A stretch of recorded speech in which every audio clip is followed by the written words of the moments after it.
Hello, good morning, everyone. Let's just wait for a minute for others to join.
Okay, so let's start with our discussion. Yesterday, we had started our discussion with a basic introduction of the syllabus, what kind of questions are being asked, what is the weightage of this subject, and then we moved on to discussing basics of society, what is social change, how do individuals and society interact with each other, and how do they bring about social changes. Then we had started with various aspects of Indian society, that what are the features of Indian society, and then we looked into Indian society in the light of tradition and modernity. So I had given you a question yesterday. I'd given you a question yesterday, and this was the question: is the contemporary Indian society modern or traditional? This was the question. Has anyone tried to answer this question? And Chituri, you can continue the class. All you have to do is just go through yesterday's session. It was a 2.5 hour session. Just go through it once through the recordings tomorrow, and you'll be good to go. Okay. Anyone apart from Aditya, has anyone tried writing this answer?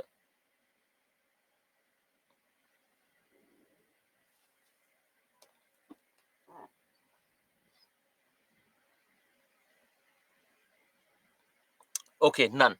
See, one thing is, please try to write these questions which I shared with you, because these are going to help you understand how to write your answer.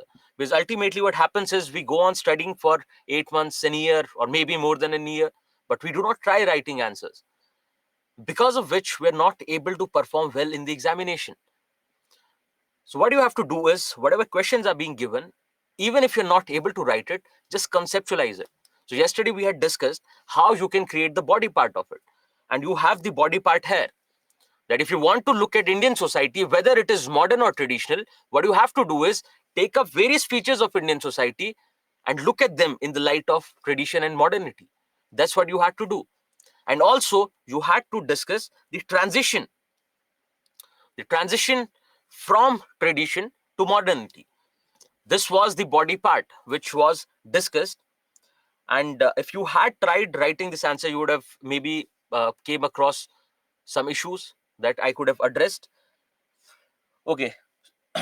So how to write the conclusion, the introduction, will come to it. Do not worry. We'll take up a question with caste system. It will again be a practice question for you. We'll take up that question. I'll try to explain the structure of the answer, and then you can try writing it at home. Okay. And also, as far as this question is concerned, you already know that there are various features in Indian society which show tradition. And then there are other features which show modernity. So we cannot have a conclusive answer to this question saying that yes, it is modern or traditional. So what you have to do is you have to end it on a balanced note. So you have to say it is both traditional and modern, that you would have already depicted in your body part. So you can just simply conclude on a say note saying that it is neither traditional nor modern. Rather, it has elements of both tradition and modernity. Okay. We post this, we had started discussing our caste system, and we had gone through the basics of caste system, what are the features of caste system, and I had given you a slight idea that how caste system has evolved from the Varna system. Then we started looking at caste system in the light of continuity and change. Now, before that, you have this email address. This is my email address. If you have any doubts, you can drop a mail here. Okay, so Aditya has an interesting question, and I would want others to try to answer this as well. Aditya says, can society go back from modern to traditional? Can society go back from modern to traditional?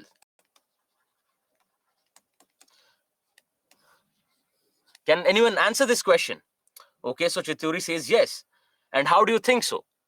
Please give examples of how you can say, looking at certain features of the Indian society, how can you say whether society is going back to tradition from modernity? Okay, Chiduri, the thing is, we are going through Indian society, so it is better. Your answer is not wrong. So the emergence of Taliban in Afghanistan is an example of going back to the traditions.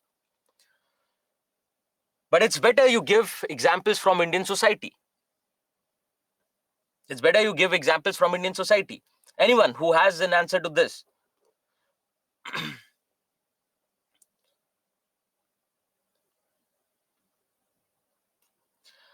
Okay, so okay, yes, religion, marriage. Okay, so the thing is, the idea is you'll understand this better with globalization, because whenever there is a change, so in the first class, in yesterday's class, I had mentioned a statement saying whenever there is a change, there is always a counter movement.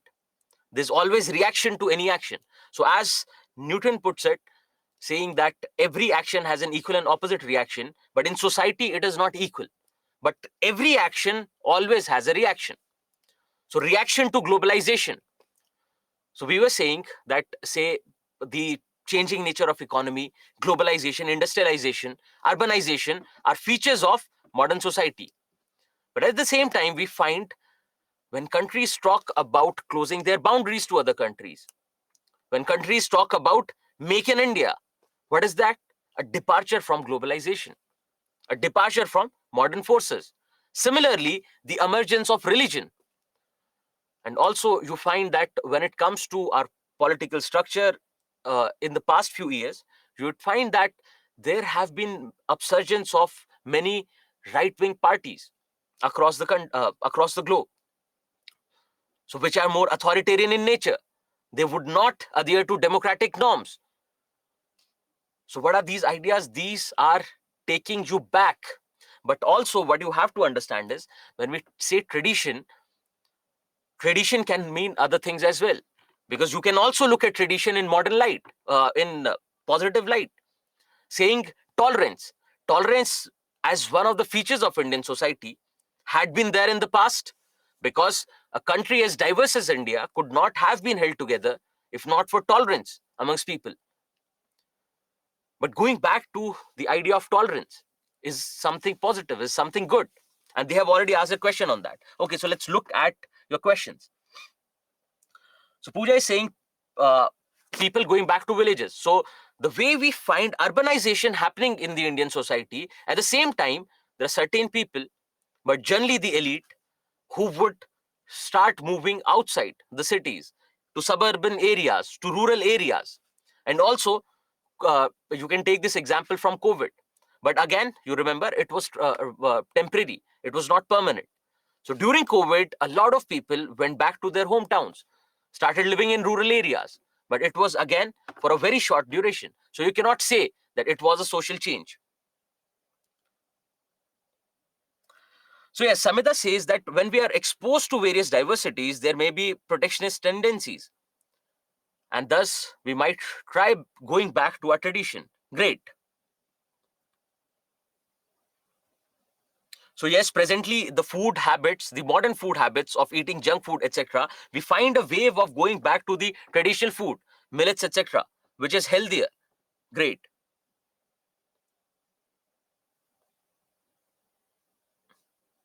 Okay, great. So I hope you got your answer, Aditya. So what you have to do is, whenever you want to say look into questions like this, we did was we took up economy, we took up political ideas, we took up various aspects of society. That's how you have to go about this. So now you know that how you have to break down any question in various dimensions and look at each and every dimension to get a complete answer. Coming back to our caste system, so we were saying that the caste system has been undergoing changes. The caste system is changing, the caste system is evolving. There are few things, there have been a lot of negatives about caste system which are being taken care of, and there are other changes as well. But to find out what kind of changes have happened and what kind of continuity has been maintained, what we did was we took up these features of the caste system and we looked into them one by one. Now, if a question like this is asked, what you have to do is, and we have a similar question in a PPT for a discussion. So if a question is asked, what you have to do is you take up these features one by one, look at them in the light of continuity and change. That will be your body part. And I'll come back to introduction and conclusion for sure once we take up the question. Do not worry about those, because unlike other subjects, there is a very logical way to write introduction and conclusion here. Generally, it is understood that when it comes to social issues, give them a lot of facts and your answer looks good. But that is not the case. There can be multiple ways to write your introduction. There can be multiple ways to write your conclusion. And by the time we end our discussion tonight, around 8, you'll get a fair idea that how we can proceed with multiple introductions and conclusions in a same question. Because there's no fixed answer. There's no perfect answer to any question. What we have to do is we have to remember that the flow and structure of the answer is important. Give it due importance and you will reach whatever you want. Okay. So if anyone has any problem related to this continuity and change when it comes to caste system, you can let me know. But now what we'll do is I've given you a brief idea about how the caste system has evolved from Varna system. Now, if I want to discuss how caste system is different from Varna system, because someone has asked this question yesterday, that how is it the caste system is different from Varna system? If I want to find this out, how do I do it?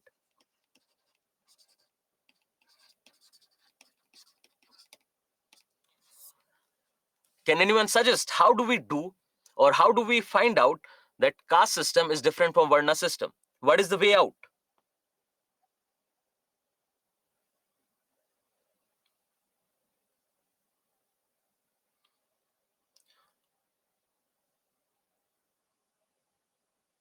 Okay, so Balaraju is asking that in mains answer writing, how do we go about it? Whether we write a lot of complex sentences, whether we use complicated words, or we keep it simple. So the answer to this is that we have to keep it simple, because we cannot expect the evaluator to be a master of language. Neither are they expecting that from you. What they're expecting from you is that you cater to the demand of the question and you have clarity in your thoughts. The structure is proper, the flow is good. That's what they expect. And also, I forgot to mention this yesterday, that another thing that you have to do is take up copies of multiple toppers. So there have been toppers in the past. So what you have to do is just Google it, that right means copies of toppers, and you'll find that from on the internet you'll find multiple copies of various toppers in the past years. Just take up a few copies of 2 3 years toppers, and then you look at their answers. This is the first exercise that you should do before you start writing answers. Just look at their answers and it'll give you a clear picture that how you have to go about it. Because generally the question is being asked whether we write in a point-wise format or we write in paragraphs. But when you look at those copies and when you think about it logically, you'll find that your introduction and conclusion of an answer is always going to be in a paragraph. But when it comes to a body part, it depends on the demand of the question, whether it has to be written in a point-wise format or in paragraph format. So if you look at those copies, you'll find it a mixed batch. You'll find that a few of them are writing in paragraphs, a few of them are drawing a lot, they're making flow charts, etc., diagrams in their answers, and then you'll find there'll be others who are going in a point-wise format. And within the same copy of the same person, you'll find they've written every answer differently. And also it'll give you a fair idea that the language that they're using is very simple. They're not using very complex language. Yes, there can be a few individuals who are very good when it comes to their linguistic skills and must be writing brilliant answers, or the language is complex, but generally you'll find that the answers are simple. And also, if you look at the time that you have during the examination, you cannot afford to write complex answers. You have to keep it simple, because you get close to 7 to 8 minutes to write an answer, and to write that answer, write any answer in 7 to 8 minutes is a very challenging task. So you cannot afford to write very complex sentences and words in your answers. I hope you got your answer. Okay, so Annie says that if we want to compare Varna system and caste system, we look into their features. Perfect answer. But what all features do we have to look into?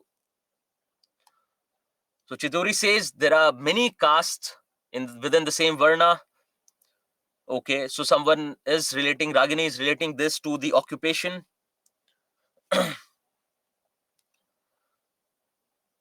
Okay, great. Okay. So what we have to do is, if you want to compare Varna and caste, the first thing that we look into is their features. Now, if you think of Varna system, you'll find that Varna system was based on occupation. And also, we do not have to go with multiple theories, because there are various religious theories around Varna system, that how these Varnas or the hierarchy of Varna evolved. So I'd given you one Brahma story yesterday. So there are other stories around it. So we can say that Varna system was based in religion, but so is the caste system.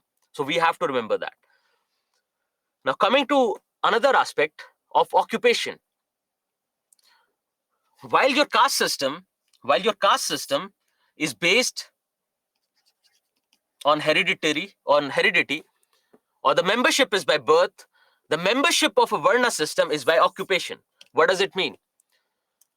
No matter which family you are born into, you might be born into family of say Kshatriya, but if you take up the work or the occupation of a Brahmin, according to Varna system, you'll be considered a Brahmin. You'll fall into that Varna group. So there are 4 Varnas: Brahmin, Kshatriya, Vaishya, Shudra.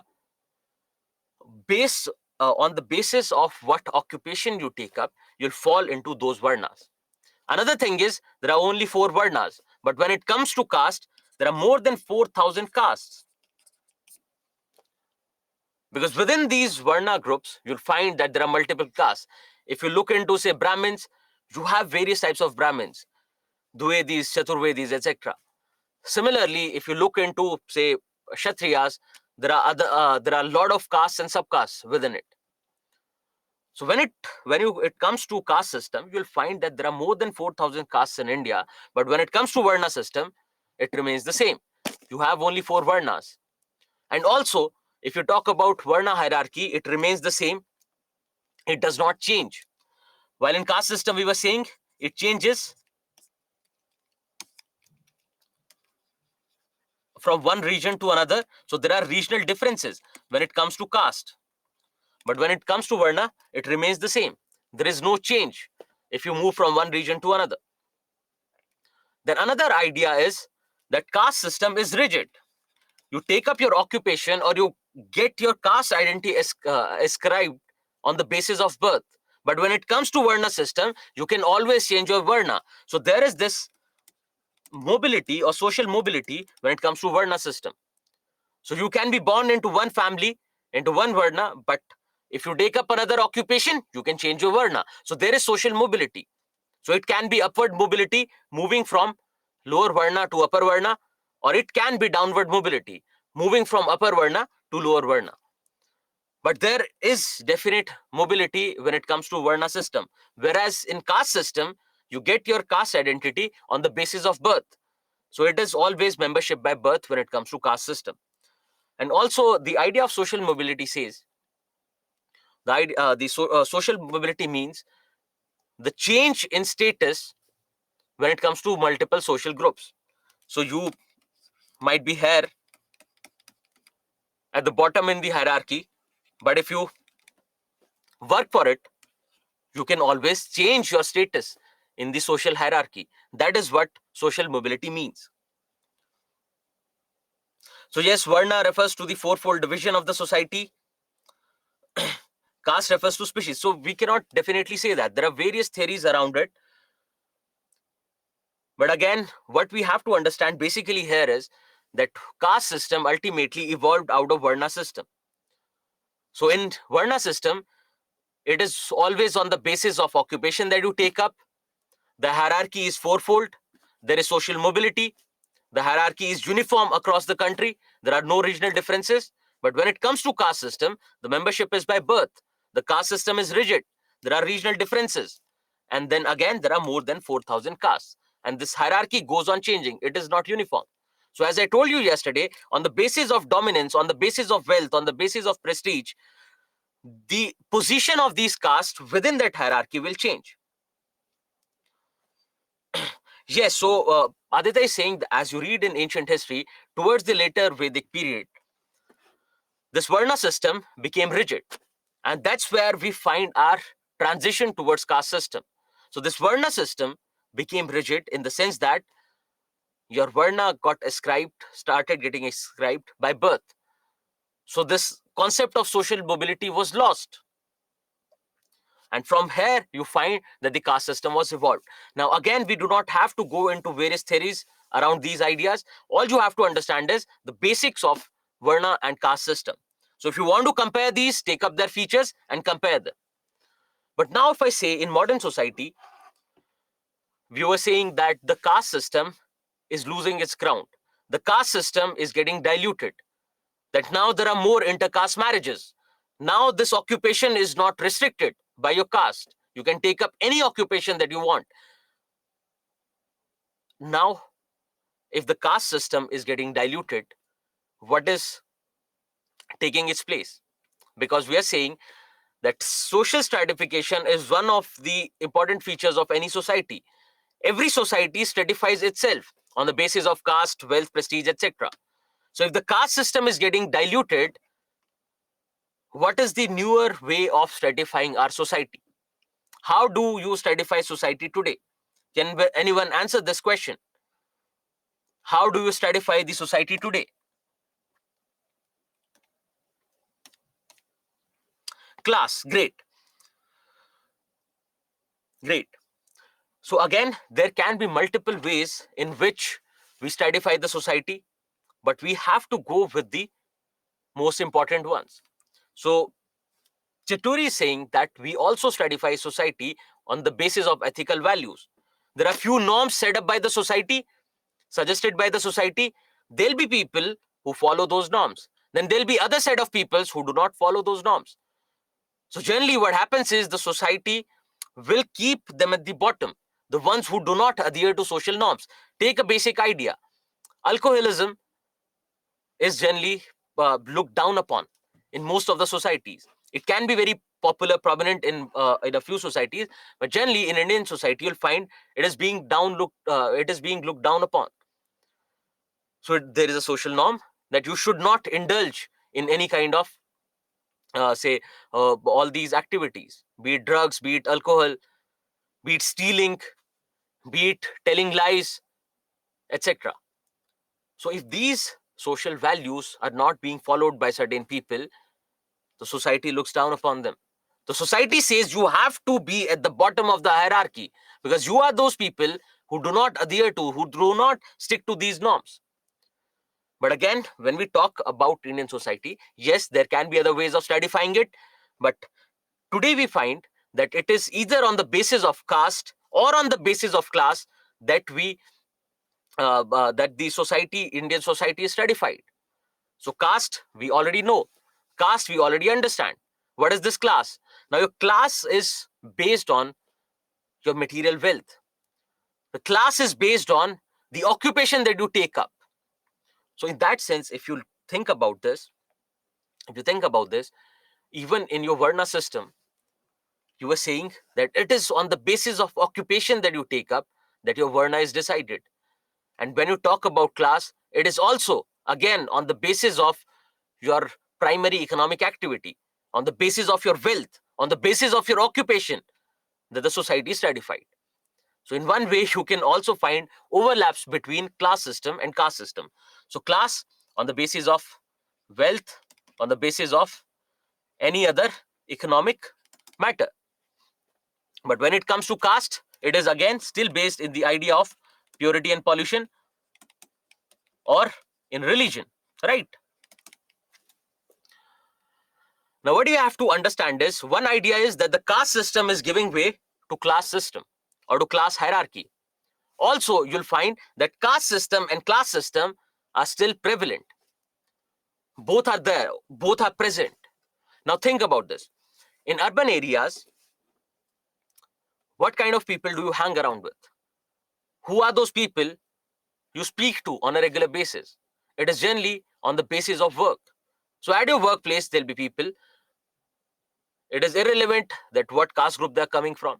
It is irrelevant that what region they're coming from, but that is the primary group of people that you actually spend most of your time with, that you become friends with. So yes, there is solidarity on the basis of class. Again, we cannot deny the fact that on the basis of your regional differences, on the basis of your language, on the basis of your caste, you do not form social groups, or you do not give importance to these factors. Yes, you do. In every office or at every workplace or every educational institution, you'll find various social groups being formed on the basis of region, on the basis of language, on the basis of caste. That is one aspect. But generally, you find that it is primarily the class hierarchy that is being followed in society. Okay. Now, if you want to, one idea is you bring about differences between these. Second idea is you understand the transition from caste to class. And third thing is you also understand the overlap. So first idea is the differences between caste system and class system. Second thing is transition from caste to class. And the third idea is overlaps between these two systems. So first, let's look at the differences. Now again, caste system, you already know, it is based in heredity. But when it comes to class system, it is non-hereditary. That means you can be born in a very poor family. You can be born in a family of, say, daily wage laborers.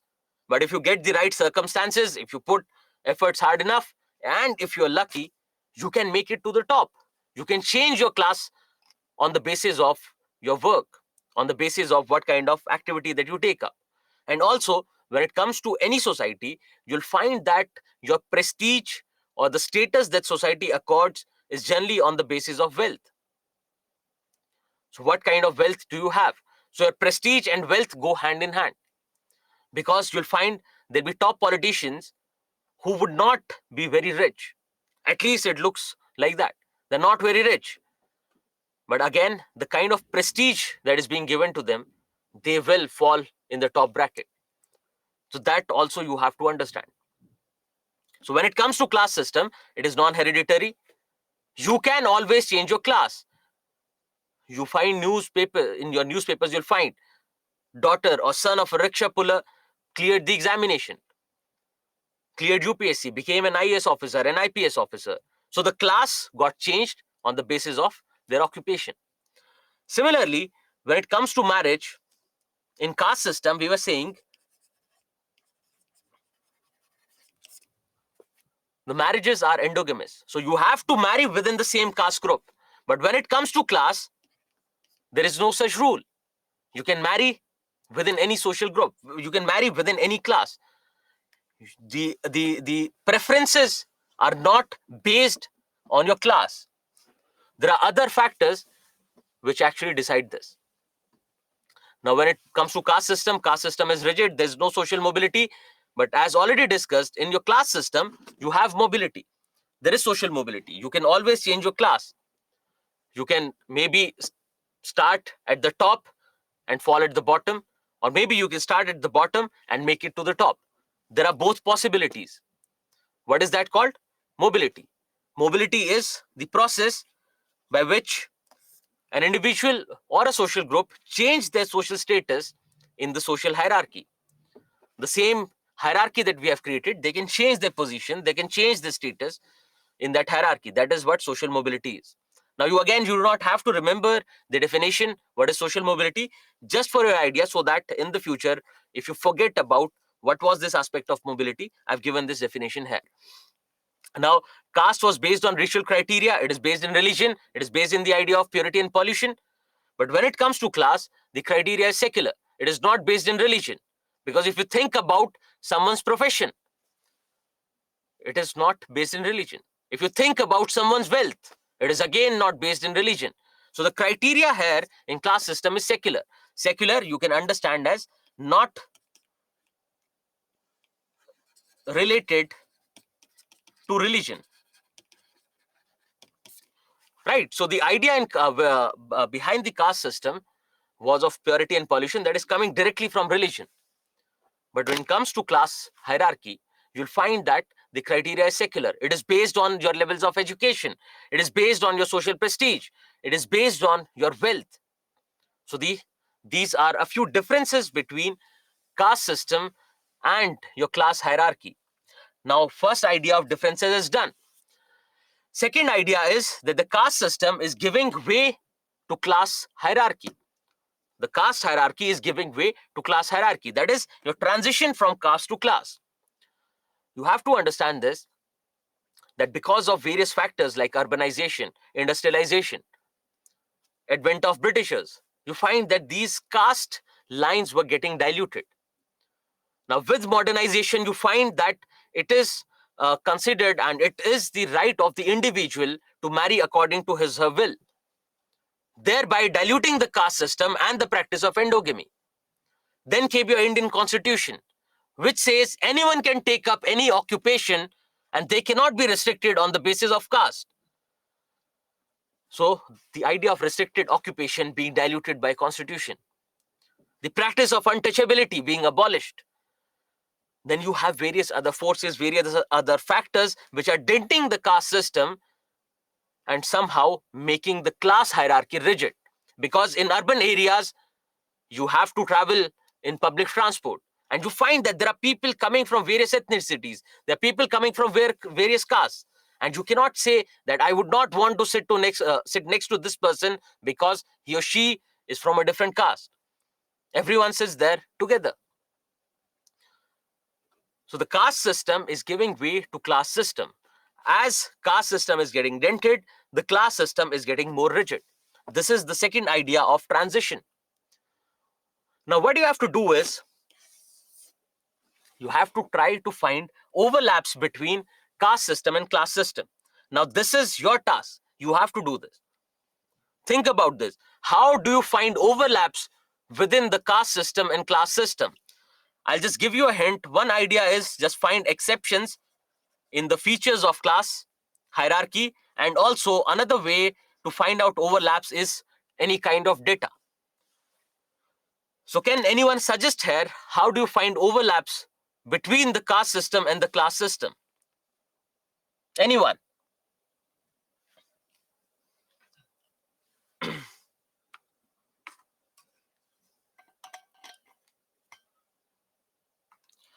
Aditya, you have to put it across in a different manner. So you are somewhere in the right direction, but you have to put it across in a different manner. Okay, so Chituri says that endogamy is practiced when it comes to class. Now think about this. Great. Now think about this. First idea, marriage. We said that endogamy is not a restriction when it comes to marriage and class hierarchy. But you'll generally find that a doctor marries a doctor, or a middle class individual marries another person from middle class. Then again, you'll find that the ones on the top level politicians, they again marry amongst the same social group. So they are also endogamous, even though there is no restriction. But you'll find when it comes to the institution of marriage, endogamy is followed even in class hierarchy. Similarly, when we say that it is non-hereditary, but you'll find that the children of a potter become potters. If you come from, say, a poorer household, you'll find that you would not have enough resources to take up modern education. You would not have enough resources to take up higher education. You would not have enough resources to skill yourself. And more often than not, you'll stay within the same class bracket. And these exceptions of mobility that we find, these are mere exceptions. That a person selling tea on the railway station became the prime minister. These are exceptions. Children of someone from a poorer household made it to the Harvard. These are what? Exceptions. So the general rule is that yes, mobility is not restricted, but there is no social mobility as such. The social mobility is restricted. You stay within the same bracket. You stay within the same social group, which shows overlaps between the caste system and the class system. And also, when I say that you can also dig in a little data. You can also dig in a little data to find overlaps between the caste hierarchy and the class hierarchy. How do you go about it? You can either look into census data. You can look into data from National Family and Health Survey. So there has been a recent Family and Health Survey. The report was out last year. And if you have been studying, and if you have been going through newspaper, you'll find that they come out with a report and they have all the data that you can go through. Yes, it is a sample survey. It does not give you a clear picture, but at least it points in the right direction. So on the basis of that, what I've done is, from your National Family Health Survey 2005-6, that is your National Family Health Survey 3, and now the results of 5 are also out. What you find is that when you take up your various caste-based groups,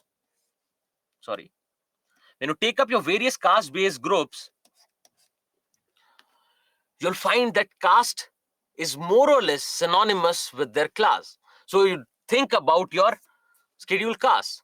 You'll find that most of the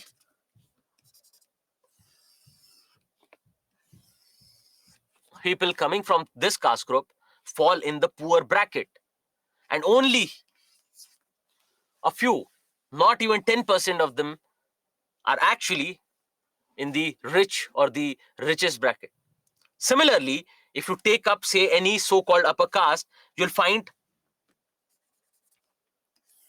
only a little percentage of them falling in this poorer bracket, and most of them actually faring well. What does this depict? This depicts that there are overlaps between the caste system and the class system, and your class is synonymous with your caste, bearing a few exceptions. Now, this is slightly older data, but I've also taken up this write-up. You can just go through it while revising it. That you still find that most of the poorest of the poor generally come from the downtrodden caste, from the so-called lower caste. Now, can anyone try to answer this? Can you try to answer this? That why is it so? Why is it that the so-called upper castes are faring well when it comes to material wealth, and the so-called lower castes are actually suffering when it comes to wealth? Can anyone give answer to that? Okay, class is also sometimes hereditary. Son of a doctor becomes doctor. Great.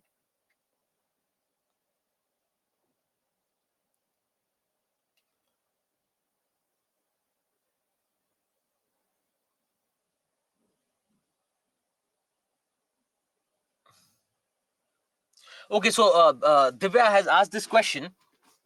That caste system actually evolved from Varna system, but Varna system had social mobility. So we were saying on the basis of occupation, one could have changed his Varna.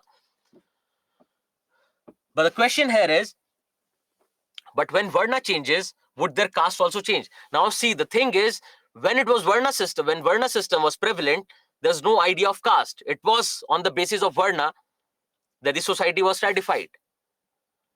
And if this be the case, if the Varna gets changed, yes, obviously, the hierarchy will change. They will fall in another Varna. So yes, caste system slowly evolved from Varna system, and there might be times when they were both prevalent, because right now we are saying that caste system and class hierarchy are both prevalent, but maybe say 50 years, 100 years down the line, it might happen so that the caste system is vanished, and then we try to bring about differences and similarities in caste hierarchy and class hierarchy, and we'll definitely know that at some point of time both of them were prevalent. So similarly, Varna system and caste system would have been prevalent at the same time. But again, caste system depicts more of rigidity, whereas the Varna system shows mobility. That's where the difference is. Okay, so access to material resources, economic resources, and education, historical biases. But now you understand this. We were saying that the caste system works on the basis of occupation. So there is restricted occupation when it comes to caste system. So if a person belongs to a certain caste, they have to perform that very task. And you'll find that the works or the occupation that these so-called lower caste people or these social groups or these caste-based groups took up were not remunerative. So that's why they have this historical backwardness when it comes to material wealth. And also you'll find the prevalence of Jajmani system, etc., which is also responsible for their historical economic backwardness. But the answer to my question is very simple, that your caste restricts your occupation that you can take up, and on the basis of occupation you earn your material wealth, and if you stay in a certain caste or in a certain social group, you are not allowed to prosper. Okay, now you do not have to remember this data. I'm again repeating this, you do not have to remember this data. This is just to depict how things work. So if at all a question is asked about the overlaps between the caste system and the class system, or any question of that sort, what you can do is, rather than say remembering this data, you would obviously remember that your NFHS 5 or your NFHS 3, according to this, most of the poorest people, or most of the poorest of the poor, you'll find are coming from certain caste or certain caste based groups. So rather than remembering the data, you can just use it to substantiate your answer. You need not always write numbers, you need not always write data there.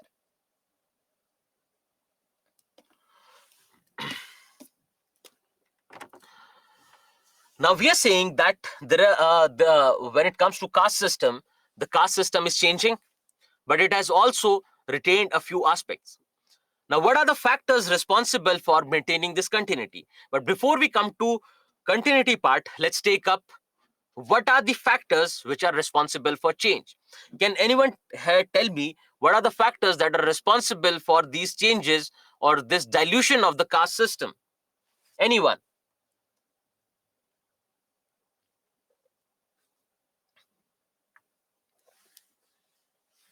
So Chituri, when you say education, you better put it across as modern education or Western education, because it's not that education was not there, right? Religious education was there, but that religious education was actually making the caste system even rigid. It was that religious education was justifying the caste system. So rather than writing education, it's better to write modern or Western education, which is more scientific in nature. So yes, Sumit, modernization, rationalization, the impact of Western society.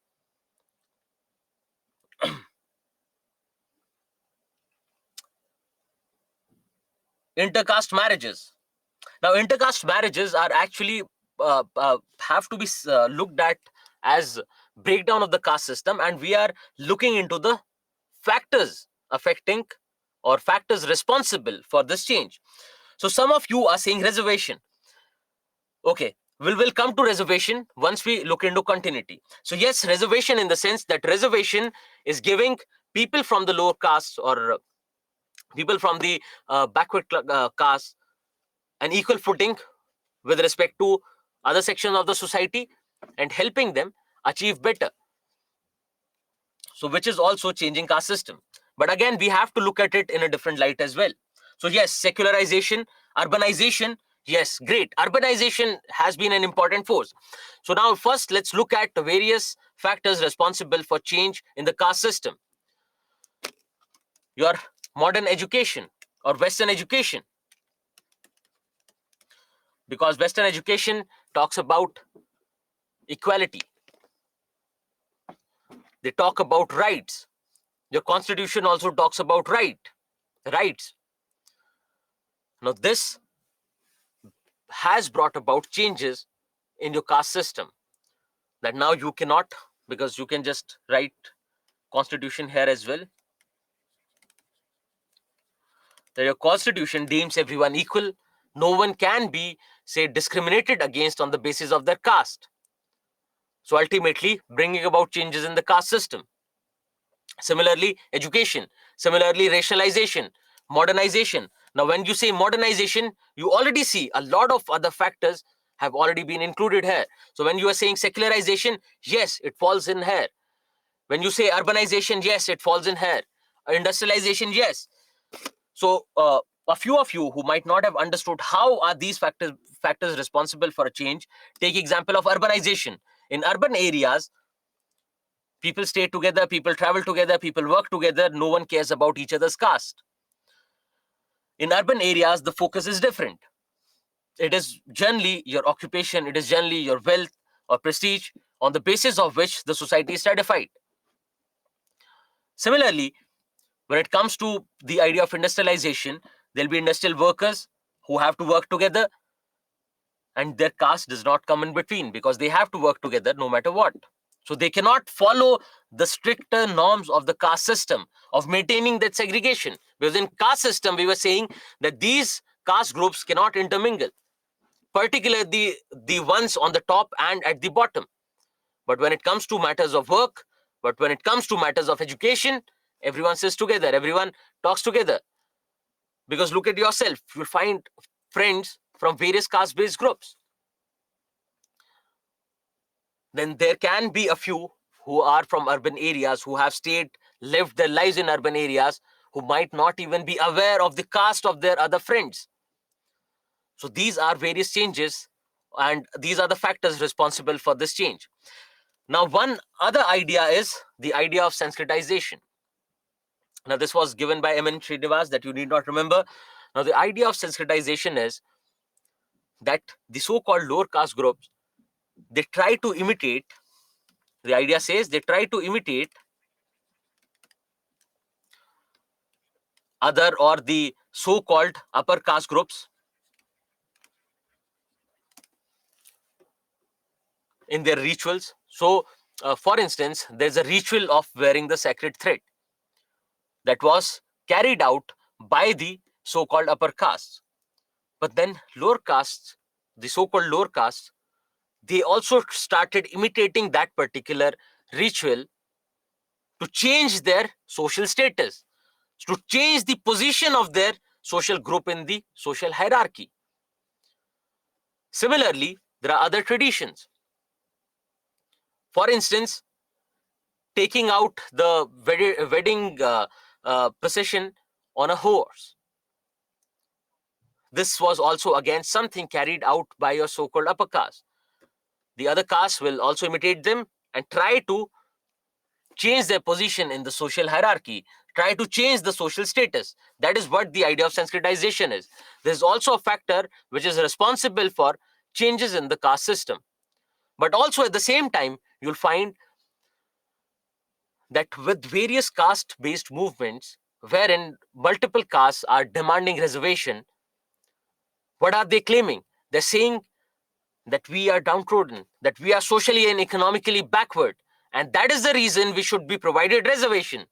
So don't you think that this sensitization can be upward, it can provide upward mobility? but it can also provide downward mobility at the same time.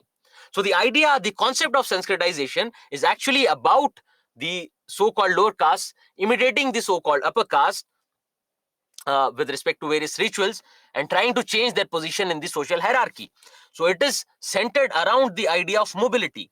But also, today you find, to claim reservation, there are multiple caste-based groups who say that we fall at a lower stage in the hierarchy and we should be provided with reservation.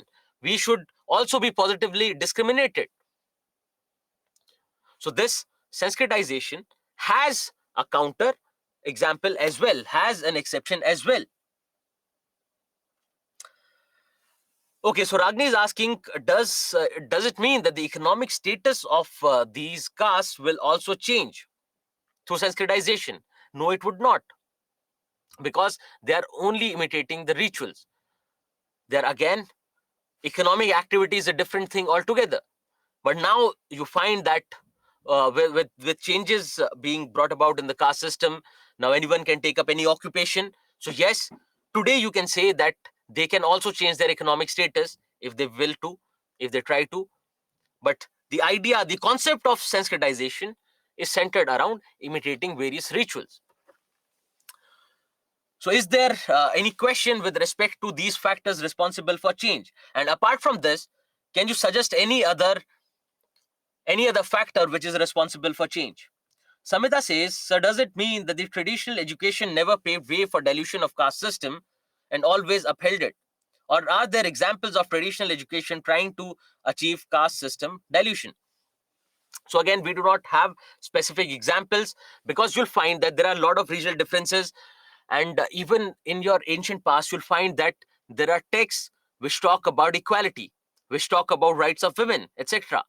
But at the same time, most of the literature points towards the negatives of the caste system or the traditional education for that matter. And also at the same time, when you talk about traditional education, the so-called lower caste groups were not even allowed to take up education. Again, that is one of the reasons behind their backwardness, this their social and economic backwardness even today. So they were not even allowed to take up education. And again, that education was mostly in the religious scriptures. And you cannot say that the caste system was diluted by any of those factors. There can be exceptions that you might find in your ancient history textbooks, but generally the rule says that it was not. Okay. No, Sensitization is not a psychological thing. Psychologically, they're thinking that they will raise their status, but socially, it happens so. Socially, as well, they actually change their status in the social hierarchy.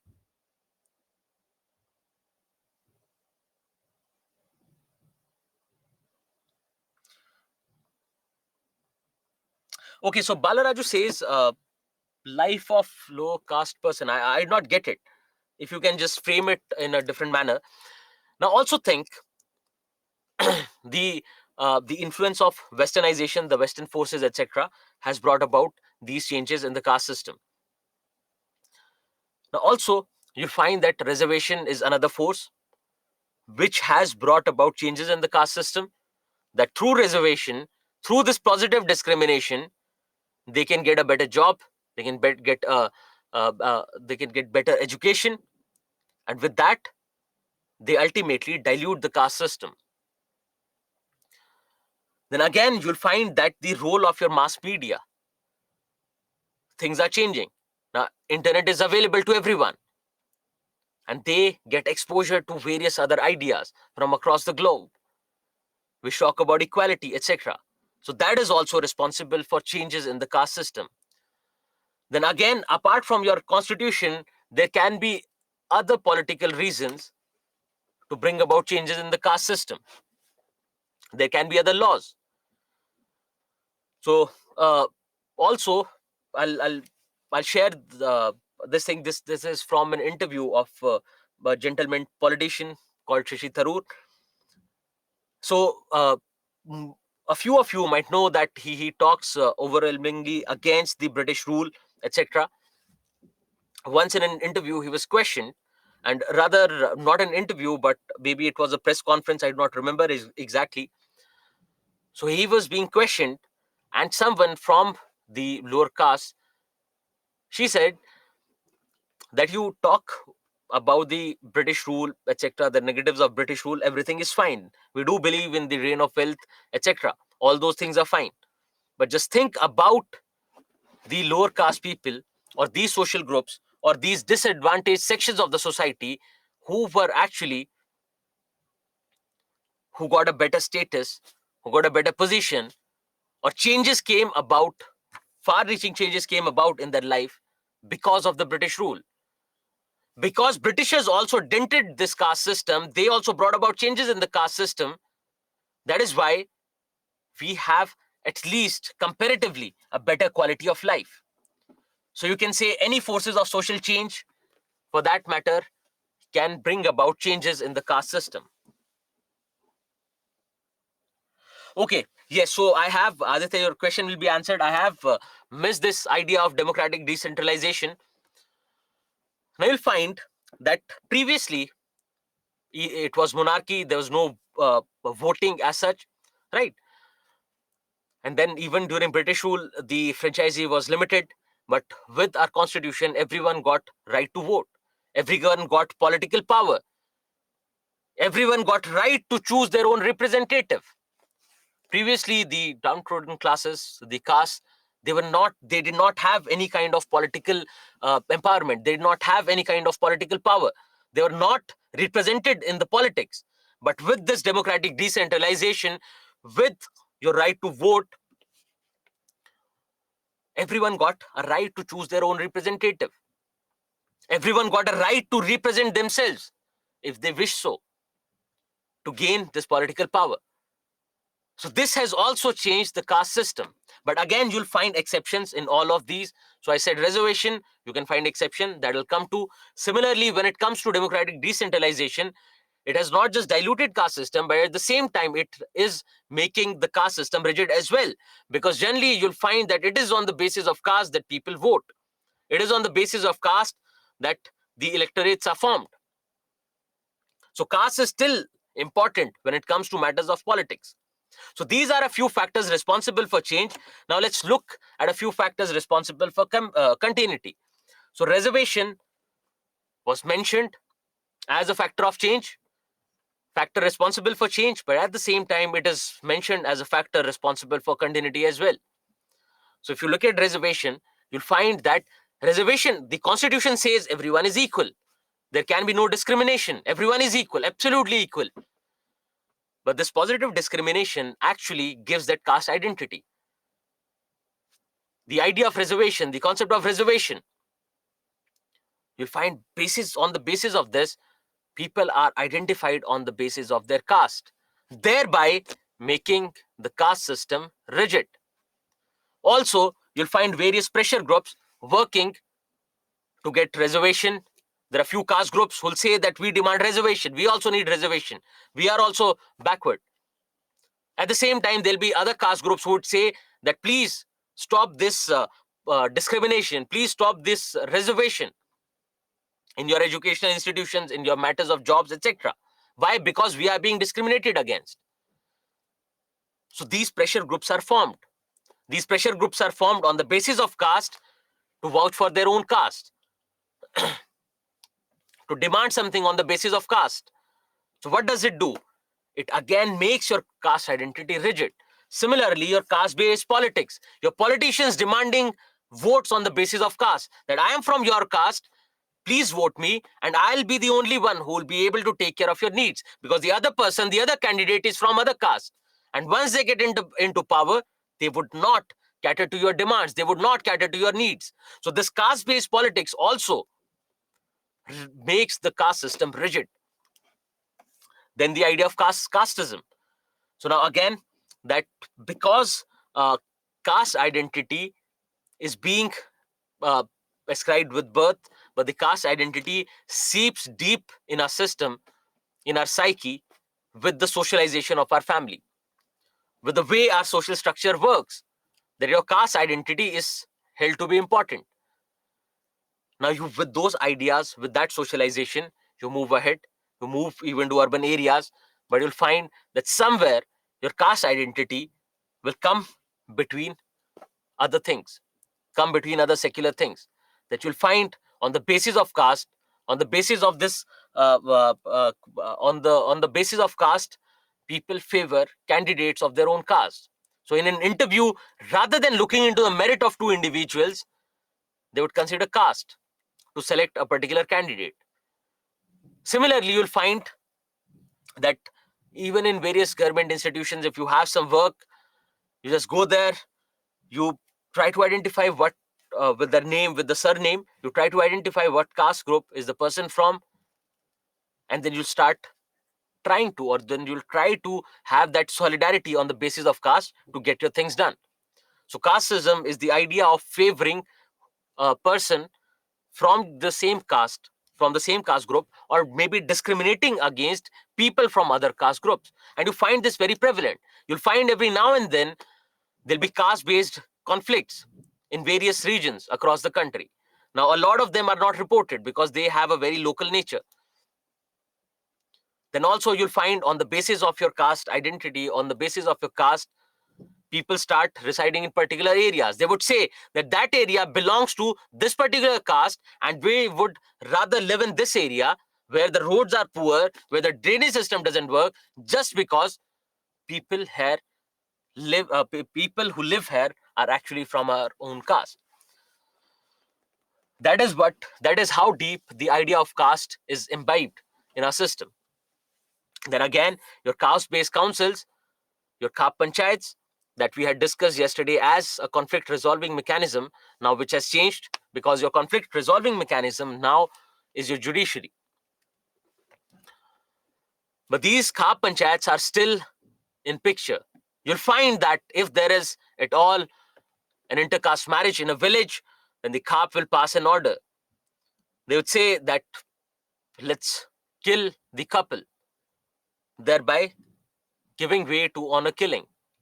Then again, if there is some other issue, people still, particularly in rural areas, say in Haryana, Western Uttar Pradesh, people still look up to the Khap panchayats to get their matters resolved. Rather than taking it to the court, taking it to the judiciary, they try resolving it at the Khap panchayat level. So these are a few factors which are responsible for continuity.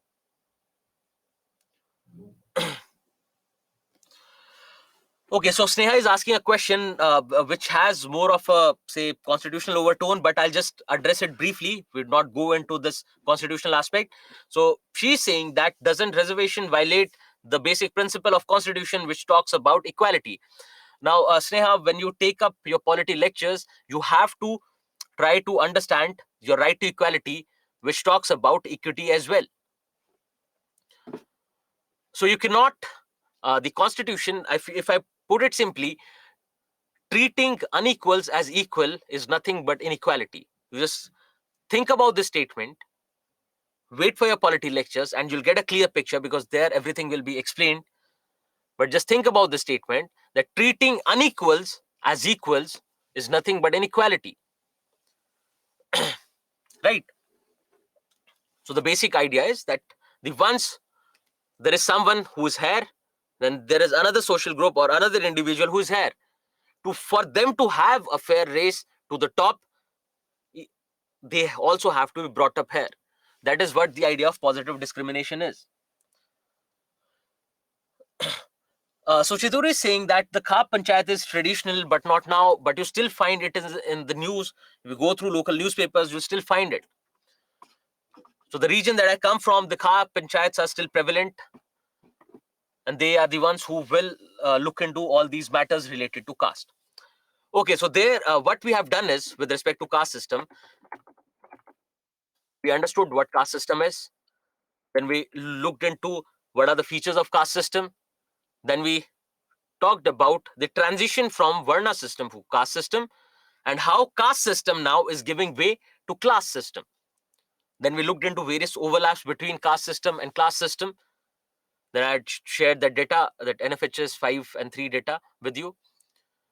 Then we thought about various factors which are responsible for this continuity in the caste system and the changes that have been brought about in the caste system. Now, there is a practice question for you. It is one of the easiest questions that you'll find in the PPT, but again, it'll help you cover the entire topic. So you can think of it and you can write this question in 250 words. And please do try writing these questions, because ultimately, if you do not try to write 2 weeks, 3 weeks down the line, you'll forget what has been discussed, and you'll just think that, okay, during revision, I'll just revise and that would be enough. That would not be enough. The thing is, the idea is, it is a competitive examination. The idea is competitive advantage over others. And you would not get competitive advantage unless until you try to write answers.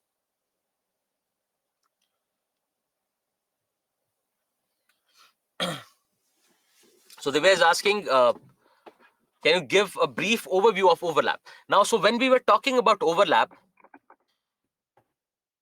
we said when we think of caste to class hierarchy, first idea is differences. Second idea is transition from caste to class.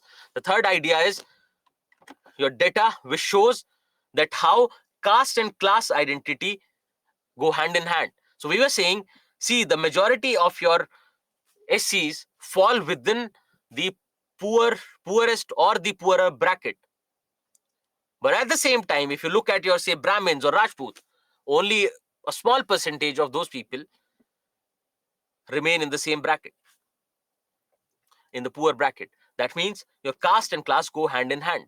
Also, what we did was we took up various exceptions from the class system, saying that yes, we do say that there is no restriction as far as marriage is concerned. Endogamy is not a restriction when it comes to marriage in class hierarchy, but we find that generally people marry within the same class group, so it is also endogamous. Then we are talking about mobility, that there are only a few exceptions of mobility from one social group to another or one class to another. Generally, you find that people are born and live their lives in the same class group.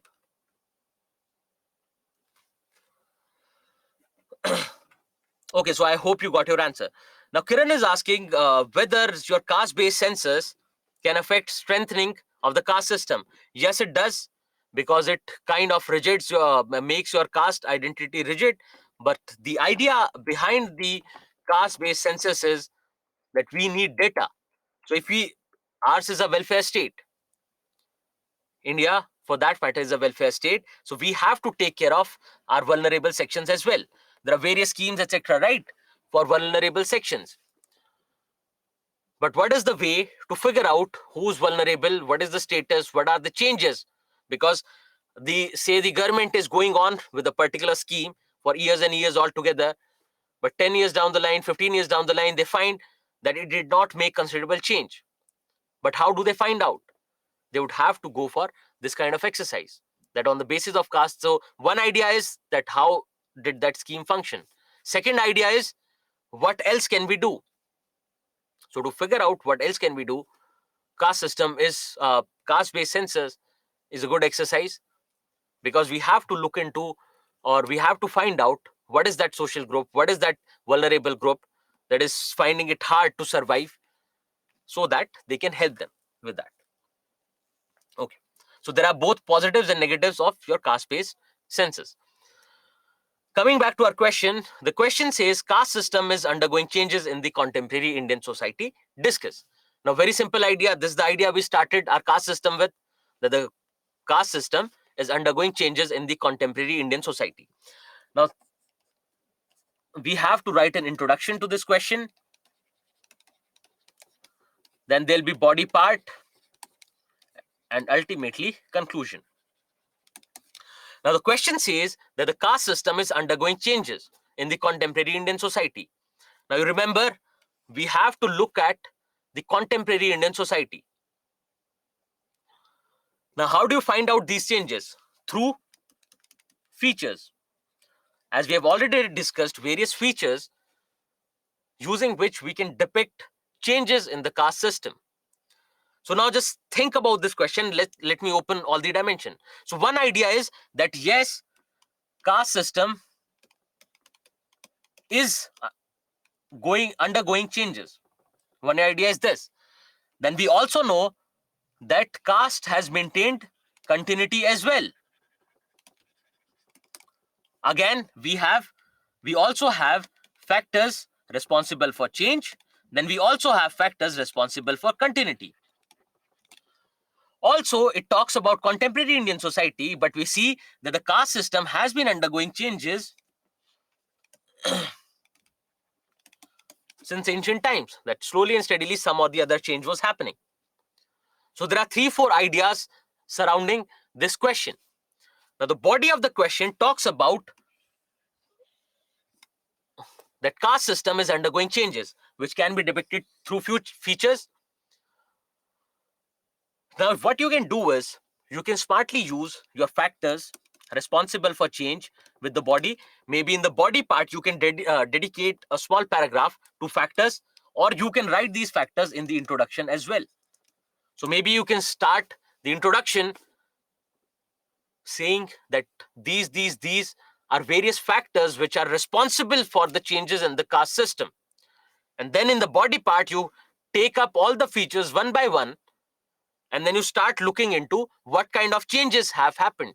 So keep giving examples there, right? So when you talk about, say, endogamy, you give example that this is one of the feature that was there, which talks about marrying within the same caste group, but now intercaste marriages are more acceptable.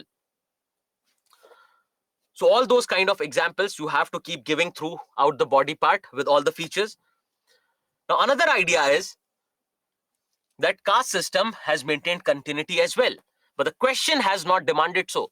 The question is talking about that the caste system is undergoing changes in the contemporary Indian society. So what you do is, in your conclusion part, you say that yes, there have been changes, but because of factors such as this, caste system has also maintained continuity in the contemporary Indian society. So from the same question, from the same statement, you took out 2-3 perspectives and you used all those perspectives here to write your answer. Now, one idea, or this is just one way of writing this. So what we did was, the question said the caste system is undergoing changes in the contemporary Indian society. So what we did was, in the introduction, we said because of so and so factors, the caste system is undergoing changes in the contemporary Indian society. Then in the body part, we talked about various features of the caste system and depicted and showed that this is how the caste system is undergoing changes. Because that is the way, that's something we have already discussed, that to find out what are the changes in the caste system, we have to look at the features of the caste system, how they are changing. Then in the conclusion part, as we already know that the caste system has maintained continuity as well. So we can say because of so and so factors, caste system has also maintained continuity, and then give a brief example. Give a brief example, say, of membership by birth. That even today, membership in a particular caste-based group, is on the basis of your birth, is on the basis of heredity, which has not changed. And then there can be other factors which can be mentioned here. The factors have already been discussed here. See, there are factors responsible for continuity, then there are factors responsible for change. These factors have already been discussed.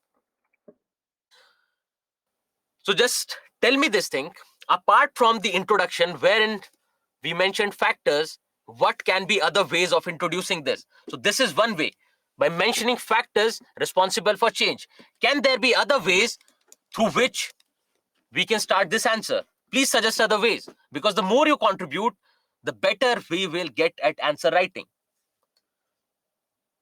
Pritesh is asking how to master this subject. You keep understanding the concepts well, keep looking into previous year questions, keep revising, keep writing, and that is how you master this subject. Because there is no other way around. You look at the questions, because as long as you don't start looking at the questions, it is not going to help you a lot.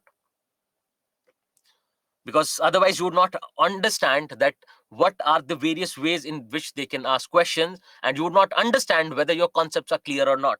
So please do look into your previous year questions. Okay, so someone is suggesting that we can write the definition here.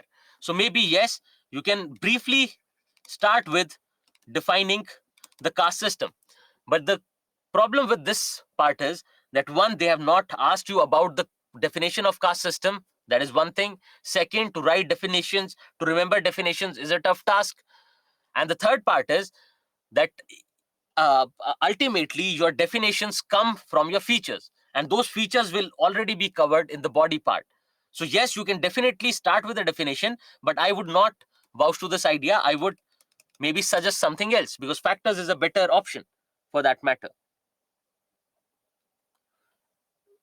Aditya, as you are saying that we can write the current status of the caste system, but how do you write the current status of the caste system, and what do you mean when you say current status?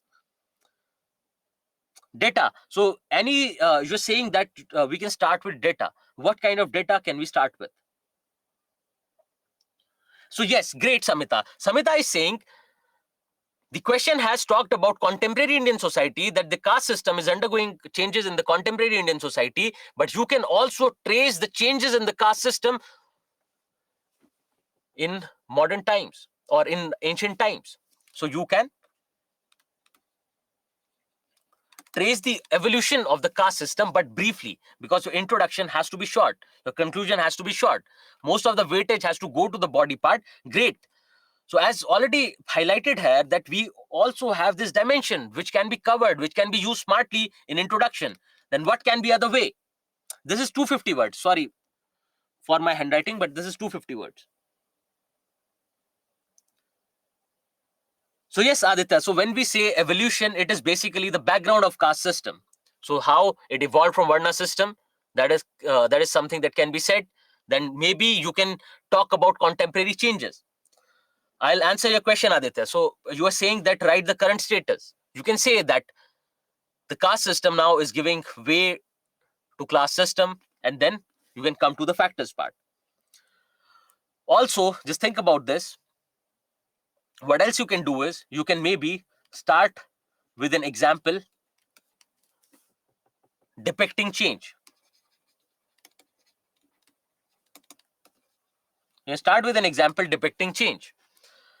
But these two ideas, the evolution, the background of the caste system, and the factors responsible for change, is better. So if you do not write, always remember, if you do not write the factors here, please do write a paragraph on factors here in the body part. This 250 words. Okay. Okay, I've answered that. The content in the PPT is sufficient, but you have to go through your 12th standard NCRT for social issues. In 12th standard, you have two sociology NCRTs, one about Indian society, the other one about social change. So please do go through those books as well. Okay, so please tell me if you have understood the structure of this question. Yes, if you find any example from current affairs, you definitely can. Is the structure of this answer clear? Please just give a quick thumbs up so that we know and we can proceed to the next chapter or to the next part. Great. Okay. I'll still summarize. I feel that a few of you are not able to. Okay.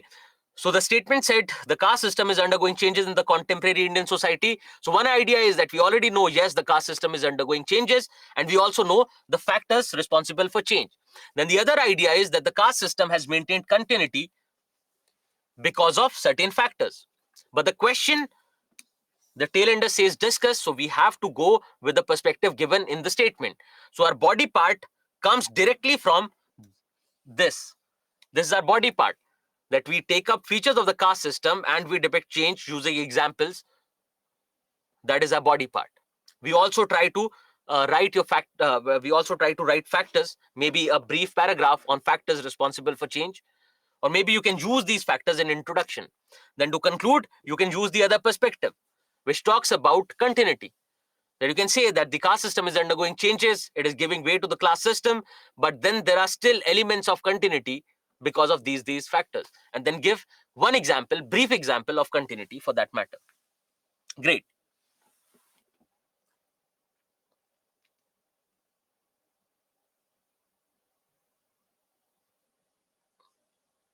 Okay, I'll explain the conclusion again. In conclusion, we can somehow focus on the elements of continuity because the conclusion has to be brief, and we can tell the examiner through this that, see, I know the other perspective as well. It is going to be a balanced answer. So you're counterbalancing what you have written in the body part by saying that yes, the caste system is changing, but then there are few elements which show continuity because of factors such as reservation, factors such as caste based politics, etc. Okay, so I hope you got the crux of this question, you understood the structure, but please do write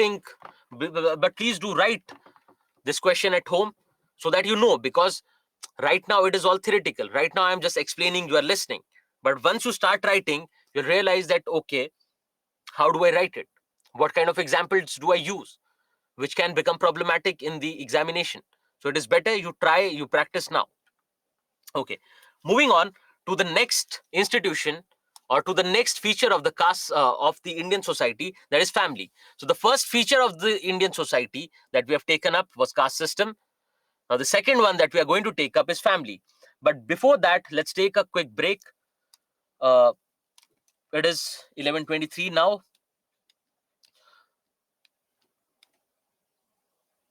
and let's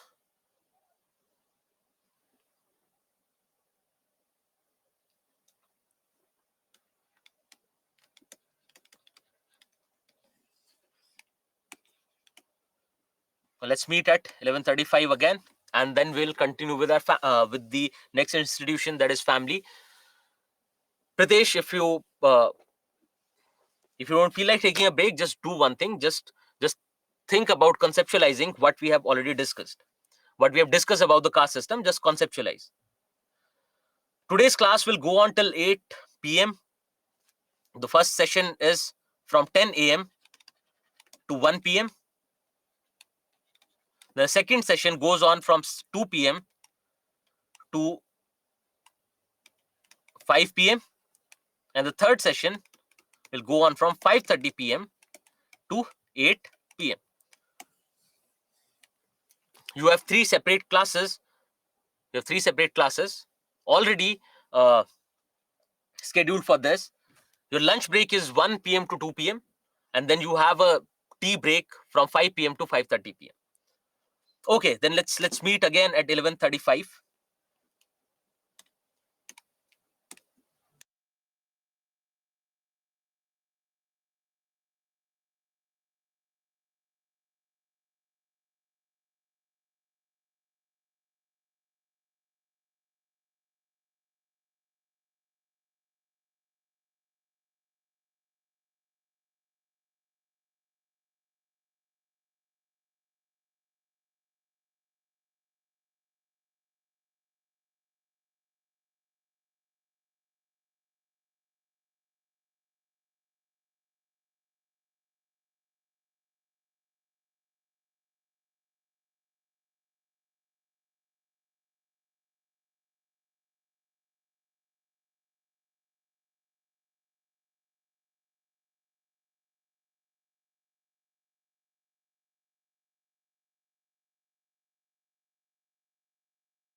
Welcome back, everyone. Let's start our discussion on the next institution or the next salient feature of the Indian society, that is family.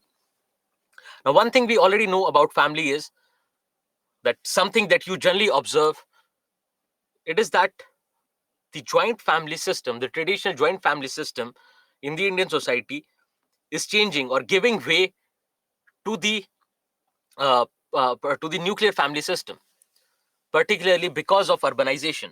And we'll come to all these aspects one by one because that's all we generally understand about family. To start with, let's first look at the question that has been asked in the past. The life cycle of a joint family depends on economic factors rather than social values. Discuss. This was a question asked back in 2014, and we'll come to this question. We'll come back to this question, that how to go about this question. But before that, we have to dissect this institution of family. We have to look into various aspects of family, starting with a basic definition, which says that a family is a durable relationship which is socially defined and durable between people. It says at least two people who are related by birth, marriage, or adoption. This is what the basic definition of family is. But as I've already told you, that every institution, every social institution is under the process of change, and these definitions change as well. So, looking at this definition, the idea is simple, that it is a durable relationship between two people, association of two people who are related either by birth, marriage, or adoption. Now, let's try to criticize this definition so that you get a better understanding, so that you get over your fixation with definitions. Now, if you look at this definition, one idea is clear, that the institution of family is ultimately legitimized by society. Think about your institution of marriage once. Now, with marriage, what happens is, with marriage, you have wedding ceremony. Now, that wedding ceremony is primarily to get this social legitimacy, that the society should accept that these two people are coming together, they are going to form a family, and they are here to legitimize during that wedding ceremony. So society has to ultimately legitimize. Otherwise, society would not accept. Just take example of the of people of couples who get married in the court without the approval of their parents. So generally, what happens is they are not accepted either by their families nor by the society, that they have a legitimate relationship. Nonetheless, let's look at other aspects of marriage and try to dispute these. Now, it says that it has to be a relationship between at least two people. But yesterday, I'd given you an example that there can be one person families as well. It need not be two people, because post COVID, you would have seen, particularly today, that there are a lot of families who lost multiple members of the family. And in families, particularly in urban areas, only one person is left. Say only the father, only the mother, only the children. They are left in the family. Everyone else died, but they still constitute a family. Now they're saying they should be either related by birth, marriage, or adoption. Now you think about this. A live-in relationship. In a live-in relationship, which a few of you might be living in, but you definitely see, if not, you definitely see other people living in this relationship. They also constitute a family, even though they are neither related by birth nor by marriage or adoption. One person in the couple has not adopted another person. They are not married, but they still stay together. So this definition can be disputed on each and every ground. But to understand this, we have to still consider certain definition which fits in. So it is considered to be a durable association of persons either united by marriage, blood, or adoption. And then we also mention the functions of family. Now, in sociology, okay, I'll come back to it, Pritesh. Do not worry. It is basically the idea of change. It is basically the idea of change. We'll come back to it. Now, within a family or any social institution for that matter is considered to have a function. For instance, the purpose or the function of marriage is to legitimize this relationship between two people, to let them enter into this institution called family. Similarly, there is a function of religion, there is a function of family. So every social institution will have a certain function. So, for example, the function of caste system was supposed to be division of labor. Now, which has changed, all those things are different, but its function was supposed to be division of labor. So every social institution for that matter has a particular function, and that's why they exist. If they do not have a function, those social institutions will die down because there'll be no reasoning left behind it. Now, when it comes to family, it also has functions. We will come to those functions one by one. Getting back to the definition, we say that a family is a socially defined relationship between at least two people who are related either by birth, marriage, or adoption. Now, also, traditionally, it is understood that when it comes to the institution of marriage, when it comes to this particular bond within a family, it has to be between opposite genders, opposite sexes, male and female. But now you still find that there are same sex marriages happening across the globe. Even though in India, they do not have, say, legal backing right now, we are still awaiting the decision from the Honorable Supreme Court, but maybe in the future it'll be accepted. Then the definition changes again. The idea behind this institution of family changes again. And with changes, you'll understand. Do not worry. Whoever is not able to understand this definition, do not worry about it. Just think about the family system that you live in today. You have your parents, you might be having your grandparents, then you might be having your children, all of you staying together. What are various bonds between you? You and your parents, you have a bond of blood. You are related by blood. Then with your say husband or wife, you have a relationship of marriage. You are related by marriage. Then families can also adopt children, which is also a bond that can be there in families. Now you find that in modern times, the cases of adoptions are on a rise. Also, you'll find that there are a lot of families which do not have children. So the institution of family is changing on the various aspects of this institution of family are changing. And we are going to take them up one by one, starting with the functions of family. So the first primary function of family is that of sexual gratification, that biologically people would have sexual urges, and to take care of those sexual urges, they get into this institution of marriage and hence form a family. And at the same time, you keep thinking about what if this institution was not there? How would you carry on with the sexual gratification part? How would you be able to give childbirth if not for the institution of family? Then also you have to think about critically about various criticisms of these functions. That there are problems related to this institution of family. We will come to it, but keep that in at the back of your mind. So there can be biological functions of the family ranging from sexual gratification to childbirth. Because ultimately, a child is considered legitimate if it is coming out of a legitimate marriage, which is socially recognized, which is socially accepted. Then there is this economic function. Take your example. Now, few of you might be students who are studying. Where do the economic resources, where does your fees, where does your all other expenses come from? Where do you all your other expenses come from? From your family. So family has an economic function of taking care of all the members of the family. Now, previously, if you think of agricultural society or agrarian society, you'll find that most of the families were engaged in agriculture and they were considered to be a unit of production because they used to produce and they used to distribute it amongst themselves. But now it is changing because more and more families are now engaged in either industrial, increasingly they are being engaged in industrial and service sector work. So they are no more considered to be units of production and distribution, but they are also a unit of consumption, which is basically a change.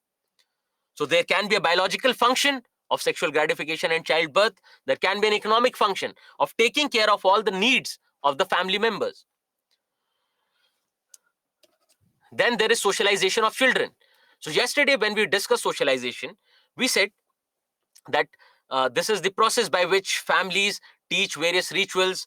They tell them their identity, they teach them how to speak, they teach them how to behave, etc. And this function is primarily carried out by family, because family is the first unit of exposure. Before you go to school, before you make friends, before you meet people on the playground, you find that it is your family which teaches you various languages, or your mother tongue. They might teach you other languages apart from the mother tongue as well. That is a different thing. But they are the ones who will teach you language. They are the ones who will teach you about various customs, who will teach you about various values, who will teach you that you have to respect your elders. You have to touch their feet when you meet them. You have to greet everyone when you meet them. So all these values, customs, norms, everything is being taken care of by, or is being taught by the family, which is the function of socialization of children.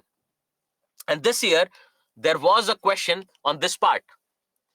This year, there was a question on socialization of children, that how socialization of children is undergoing change. Because previously, you find that it was family who used to socialize children. But now you find that even smaller kids would have smartphones. They are exposed to television. Parents are busy working at their workplaces. They leave them in crutches. They leave them in daycare. So they get socialized there. So the function of socialization of children is changing. And we will come to that change part. I hope you are understanding, you are able to understand these functions. Because this might sound very sociological, but they have asked a direct question on this aspect.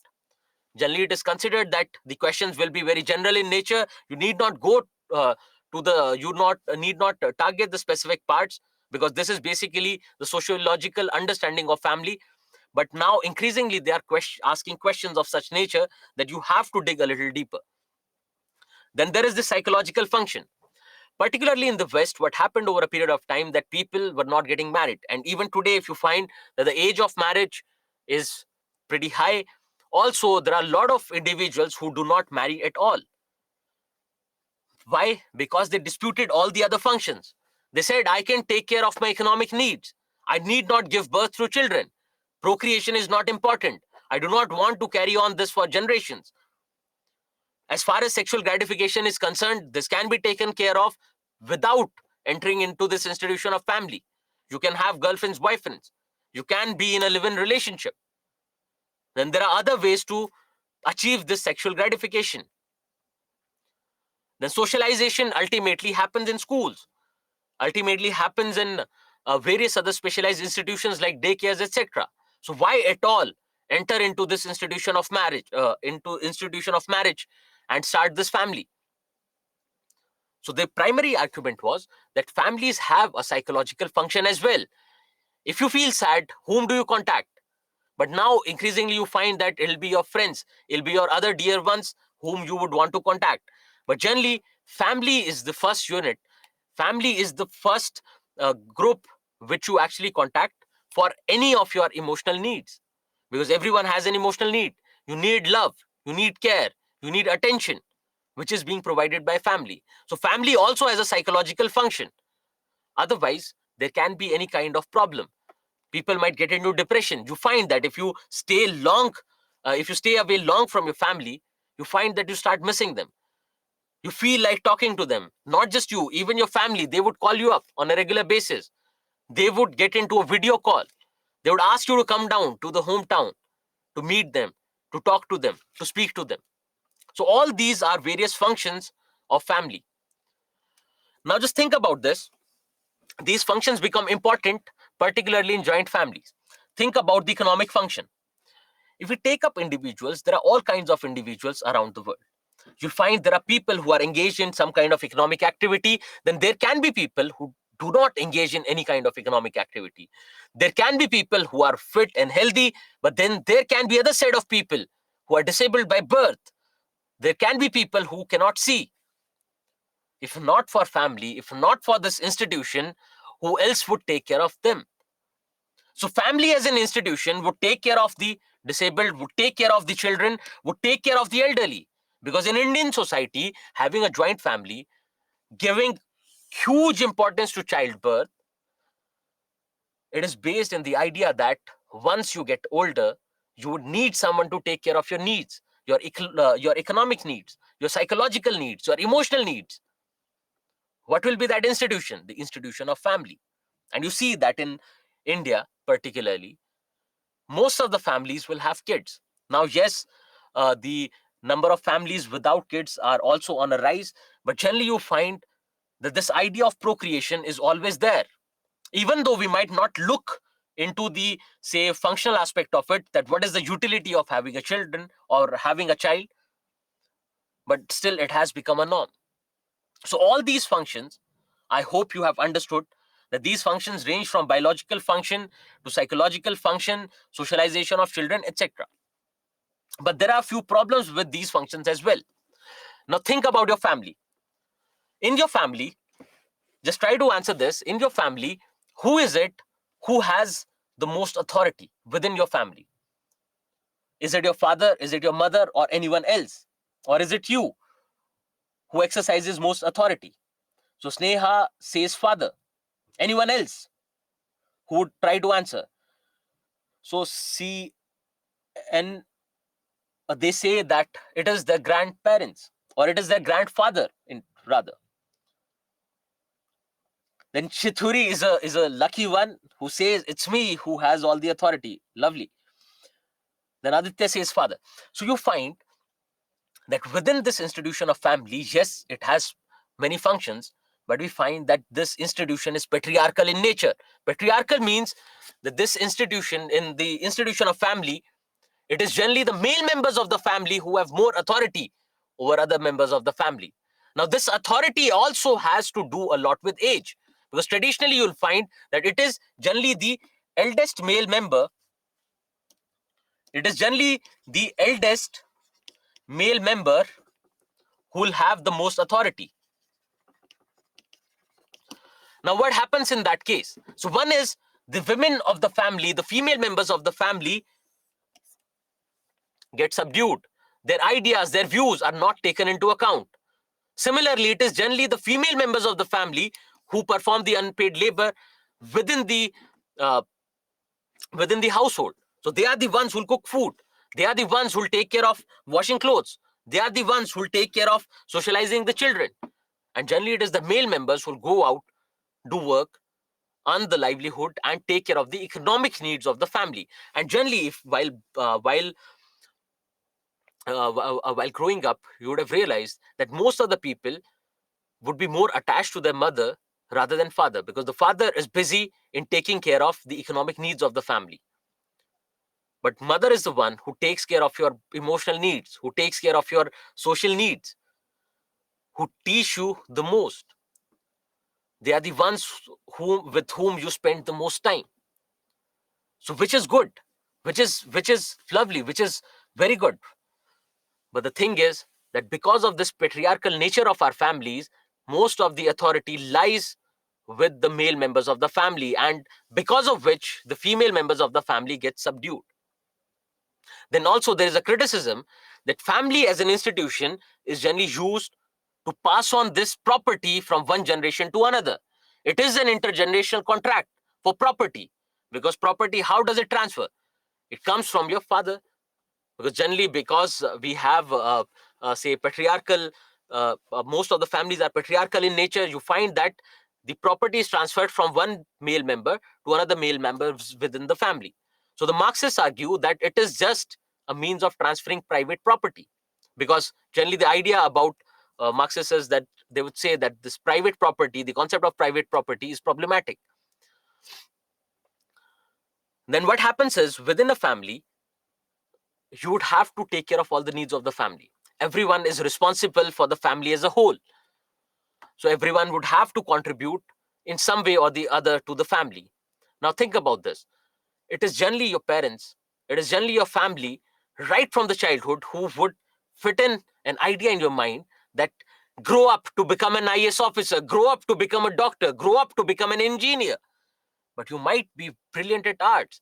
You might feel that I should pursue music. But because of this pressure of the family, free development of your personality doesn't take place. You get subdued. Your ideas get subdued. Your career takes a back seat because of this institution of family. You are not able to exercise that utmost freedom that you want to. Also, because of this institution, children, father, mother, anyone can undergo trauma.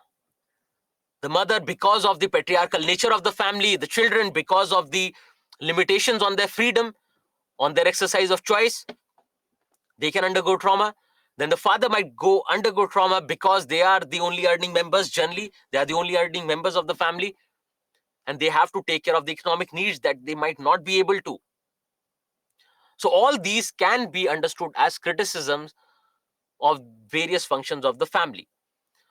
But again, nonetheless, you have to remember that in Indian society, you find traditionally we had joint family system, which has its own advantages and disadvantages that will come to. Second idea is that because of various forces of change, like modernization, like urbanization, this institution of family is undergoing changes. And particularly in the sense that the size of the family is shrinking. Now we find more and more nuclear families compared to joint families. And particularly in urban areas, you'll find that nuclear families is the norm. And with respect to this, we will come to various dimensions which will be covered with population, about the elderly, etc. That will come at. But here you understand that every institution has its own function, has its own importance. Those functions can be negative or positive, so you can very well criticize those functions. And also, our focus now will be on how this institution of family is changing. But before that, let's try to classify family into various types.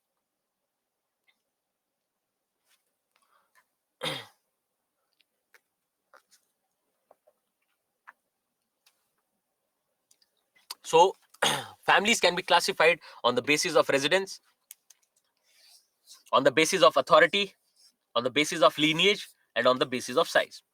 Starting with size, or let's start with residence itself. Now, just take this idea that generally, once people get married, a couple gets married, you'll find that generally it is the house of the father of the son of the boy where they go and reside.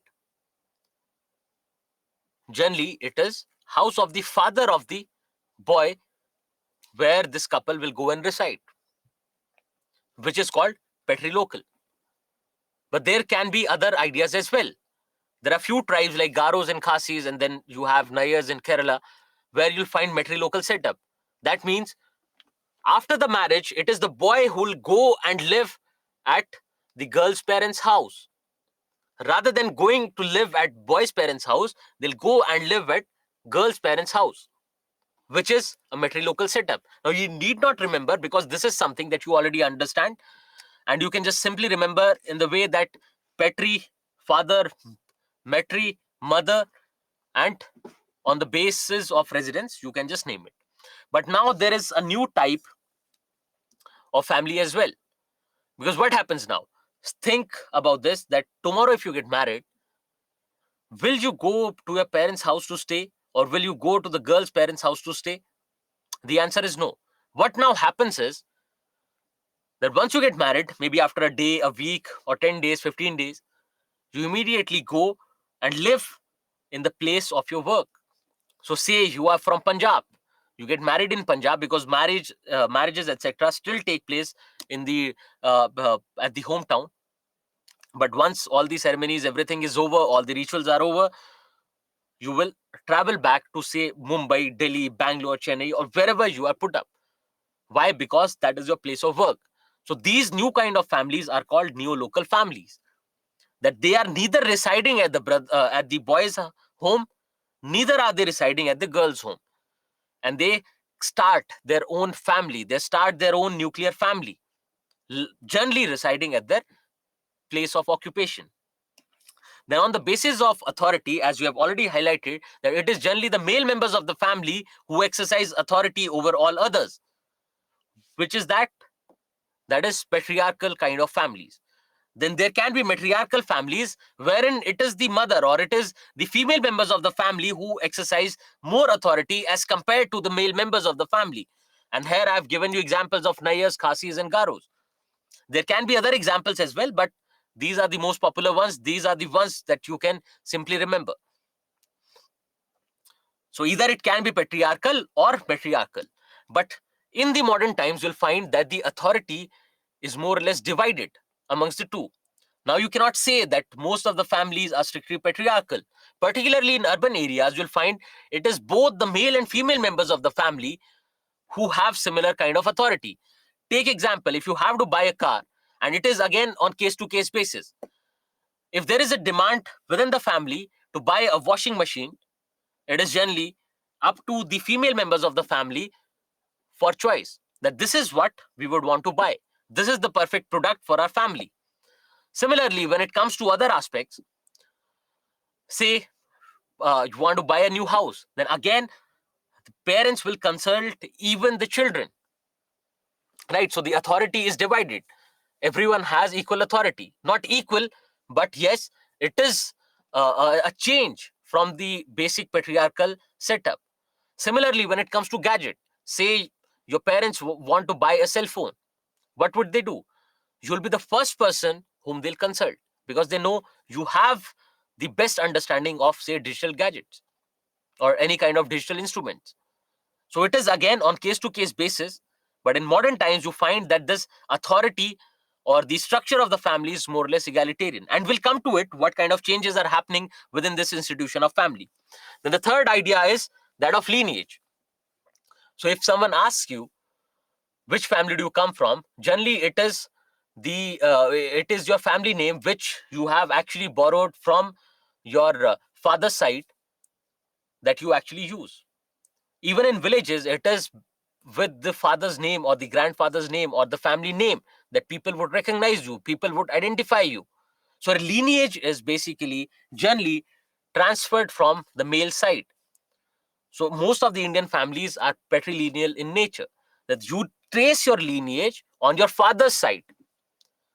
But there can be other kinds of families which are matrilineal, wherein they trace their lineage from their mother's side.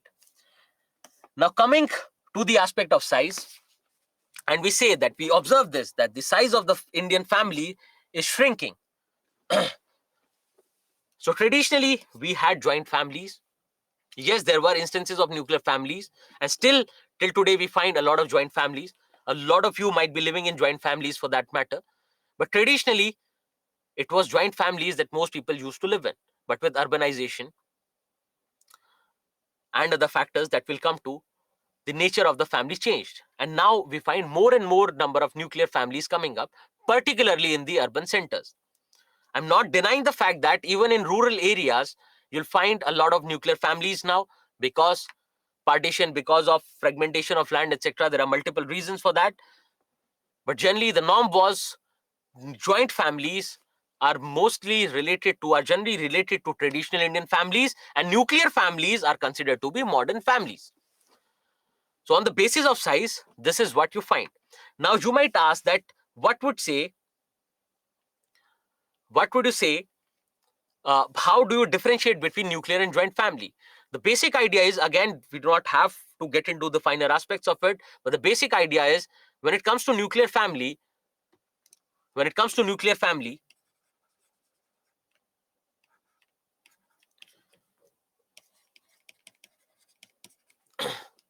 you'll find there'll be not more than one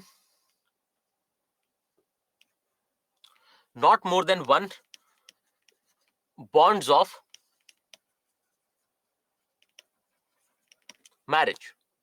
Take example, your father, your mother related by this bond of marriage, and then children, that is you. What is this? Example of a nuclear family. Now let's start extending this family. If we say your grandparents are also living with you, you find that now there are two bonds of marriage within this family. What does it mean? It becomes a joint family. Also, two bonds of marriage can mean that your uncle and your aunt are also living there. They also have children. Now, again, there are two bonds of marriage. That means it is a joint family. It is considered to be a joint family. So, say tomorrow you get married to a girl, then again, two bonds of marriage. What does it mean? It is a joint family. But you do not have to get into the strict definition. Just see if there are more than two generations living within a family, say grandfather and this, it is considered to be a joint family. Then again, anything apart from this, if you keep adding anything to this, it becomes a joint family. Yes, there can be multiple children. That is there. There can be multiple children, but the bonds of marriage should not be more than one. That is what is considered to be a nuclear family. Now, there is a question which says that will nuclear families always be neolocal? No, it is not the case. Just take example of someone living in the village and there is a feud within the family. The brothers do not want to live together anymore. They want a separate kitchen, they want a separate house. So they can simply break off that family, keep living there, keep living there. And again, it'll be an example of nuclear families there. Now, tomorrow, say you are engaged in agriculture. You are engaged in agriculture. You get married, the girl can enter that nuclear family setup. But the other idea is that that nuclear family will become a joint family post your marriage, because there'll be then two bonds of marriage within that family. So I hope you are getting this idea. Not have to get all technical.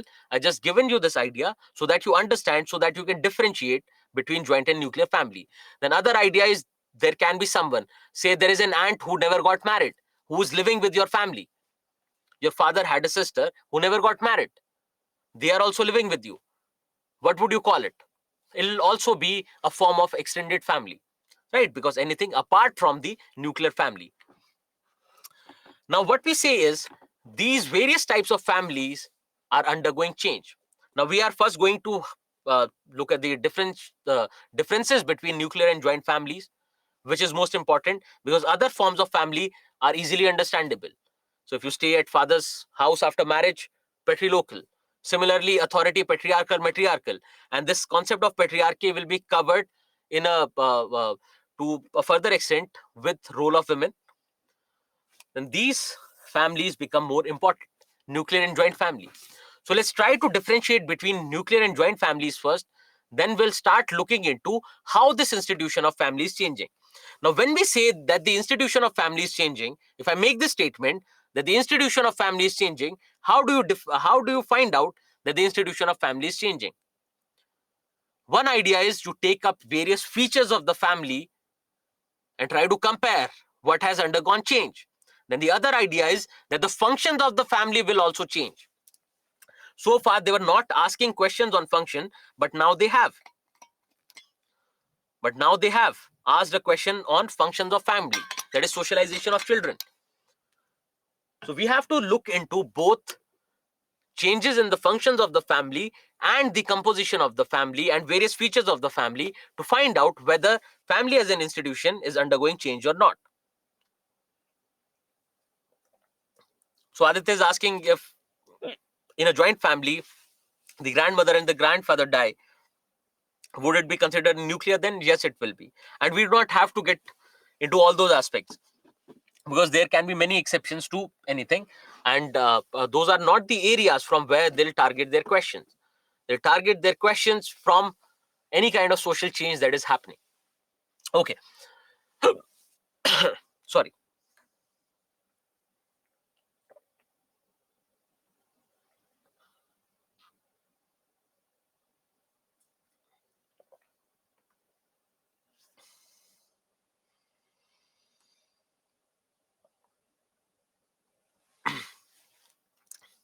Okay. So let's take up your nuclear and joint families. So I've given you a few features on the basis of which you can compare these, right? Because if you break it down this way, it'll be easier for you to understand. You would not have to remember, or you would not have to cram anything out of this. You'll be simply understanding these aspects. Now, as already discussed, you generally find nuclear families in modern and industrial societies. Now, think about industrialization. With industrialization, people started moving out of their houses, moving out of their family home to these industrial areas, to the urban areas, in search of better opportunities for work. Similarly, in modern times, you go out, you move out of your villages, you move out of your rural areas, you move out of your smaller towns to live in bigger cities for better education, for better quality of life, for better environment. There can be multiple reasons, but generally you find that nuclear families are more prevalent in modern and industrial societies compared to joint families, which are more prevalent in agrarian societies. It does not mean that in modern times in urban areas you would not find joint families. You find a lot of joint families, but the general trend is that nuclear families are found in modern and industrial societies, and your joint family or extended family is found in agrarian societies.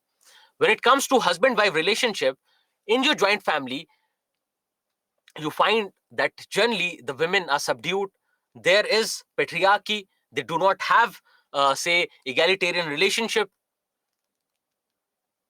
And also, you'll find that the husband wife relationships are strong. Yes, they can be strong, but the relationship between the brothers is given more importance.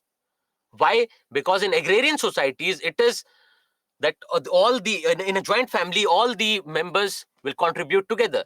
Say there are two brothers in a family, they are engaged in agriculture, they would have to contribute in it together. Say there are two brothers, they have a family business, they have to contribute to it together.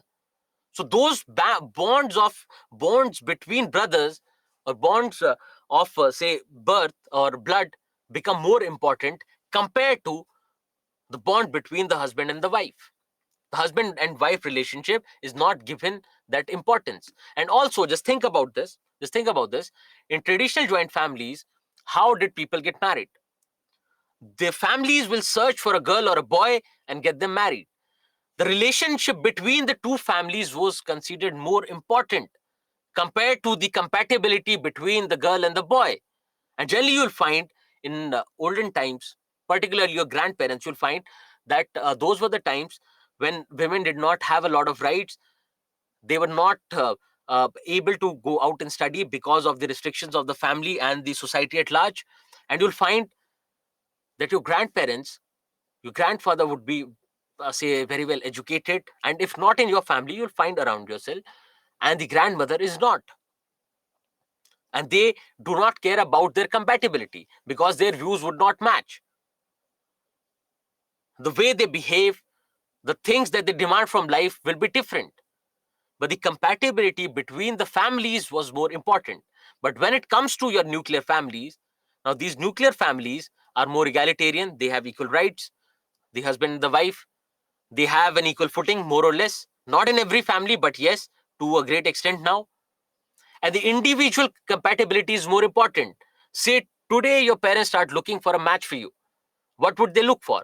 They would look for someone who is in a similar kind of job, say a service sector job or industrial job, who would want to stay in the same city as you.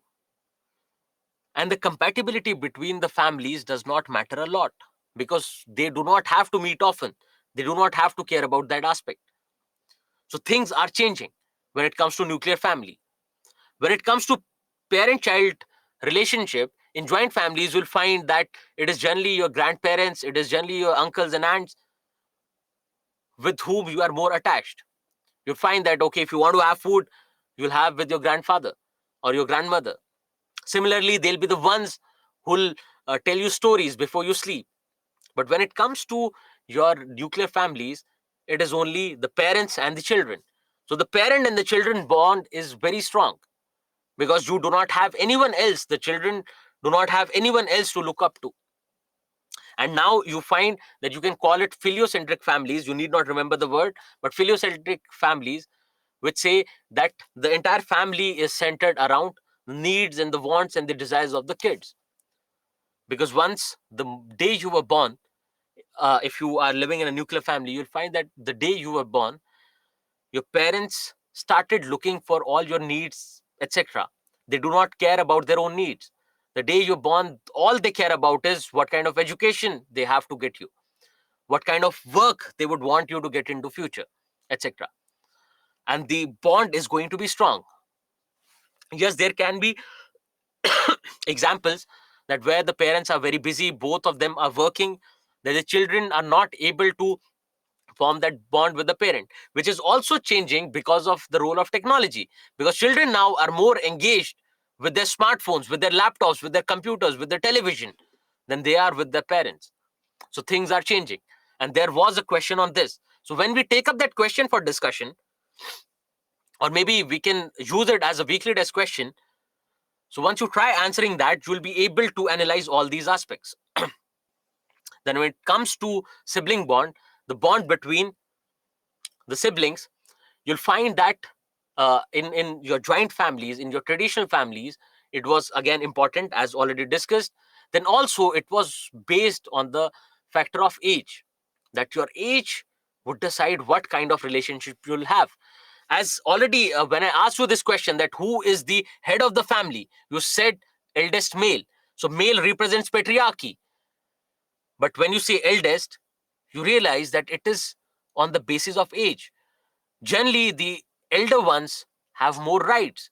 Generally, it is the elder ones who will decide all the matters of the family, all the affairs of the family. So there is a certain hierarchy when it comes to the sibling bond. But in nuclear families, you'll find that they have more or less egalitarian relationship. Say if there are two brothers in the family, they'll have more or less egalitarian relationship. So they'll take decisions for their own immediate family, for their own nuclear family. The elder brother will take decisions for their own elder family. So yes, the patriarchy is still imbibed, but this hierarchy on the basis of age is changing a lot. But again, the bond between the siblings is still highly valued. But things are changing as well. You find that there are a lot of news, etc., wherein you'll find that there was a family feud, one brother killed another for the matter of property. Why? The answer to this is the decline or the changes in the value system of Indian society. So all those ideas will be centered around value system, and we'll come to this value system and other aspects when we take up this question for discussion that I've already shown you, the previous year question that was mentioned there. Now, when it comes to division of labor within the family, generally you'll find in joint families, it will be the male members who go out to work, and it is the female members who carry out unpaid labor. But in modern families, in nuclear families, you'll find they share the work. Both share economic as well as household responsibilities. So they have joint roles. Yes, you'll still find it is generally the female members who have more burden of household work compared to the male members, but at least you find that there is a step forward compared to your traditional joint families. So authority distribution has already been discussed as patriarchy. So it is generally the male members who exercise more authority over others in a joint family. But in nuclear families, you'll find that it is generally egalitarian. It is more or less egalitarian. And also it can be based on the personality of an individual. Because in families, you'll find that the female member is more dominating. And particularly in daily soap, you'll find a few or one or other example of very dominant female personalities. So again, it is more or less egalitarian, but also it can be based on the individual personality. Now, relationship between individual and collective. Now, understand this as a function of family. Now, the family in a joint family, the entire family has a function to hold this family together, to take care of the economic needs, to take care of the other social needs, etc. So, in a joint family, you find that the views, the freedom of the individual or the interests of the individual get subordinated to that joint whole. But when it comes to a nuclear family, they try to compromise. So, if you want, if there are two demands within the family, what they'll do is, rather than the views of the say male members prevailing or the eldest members prevailing, they'll try to reconcile. They'll say that, okay, this is something urgent that we need today, and let's buy this first, and maybe after we get the next salary, we'll buy something else. Also, if you see previously in a joint family, if you wanted to go out for studies and the family is engaged in agriculture, they would say, if we have to send you out for studies, we would have to sell some of the assets, which is not possible, because this land is helping us take care of the family. So your interests as an individual will be subordinated. Either you can, maybe if there is any other way out, you can take that, else you also get engaged in agriculture. But in nuclear families, they again try to reconcile. As a collective, the family would say that, okay, we'll try to manage some money for your studies, and let's take a student loan on rest of the part. So there is a definite attempt to reconcile. But in a joint family, your interests get subordinated, which we understood as a criticism of the joint family. So I hope you are getting this idea. Then gender relationship, again already discussed, that in nuclear families, there is a certain trend towards equality, but in a joint family, generally it is the female members who get subordinated. Let's take up your question. Okay, so Balaraju says that guidance from elders in a nuclear family is not present, while in traditional family it is. And we'll come to that part when we discuss the question with value system. And you are thinking in the right direction, because now you do not have your elder family members to socialize you. You do not have your grandparents to teach you various human values. Now you learn all those things on the internet, and you find that the newer generations, they have a different value system altogether, which is more influenced with the West. And we will come to that part with social changes to the institution of family. Okay, so please tell me, just give me a quick thumbs up if everything is clear. Everything is simple. I'm just elaborating so that you have a little language to write as well. Okay, so sir, division of labor and authority distribution. Division of labor is generally, okay, in joint families, you'll find that the women are engaged in unpaid labor, and the male members are generally engaged in paid labor. That is, the male members of the family go out to work. They go out to work in fields, they go out to work in industries, they go out to work in service sector, take care of the economic needs, whereas it is the women who take care of the household responsibilities. So in that sense, it is segregated. Generally in joint families, you would not find the male members of the family helping the female members in household responsibilities. Similarly, you would not find a female member in a joint family helping with the economic needs of the family. But whereas in a nuclear family, you'll find that now women also take up paid labor, and men also take up unpaid labor within the household. Difference between, okay, individual and collective. Now see, you understand this. When we were discussing criticism of family, we were saying that the interests of the individuals within the family get subordinated to the collective.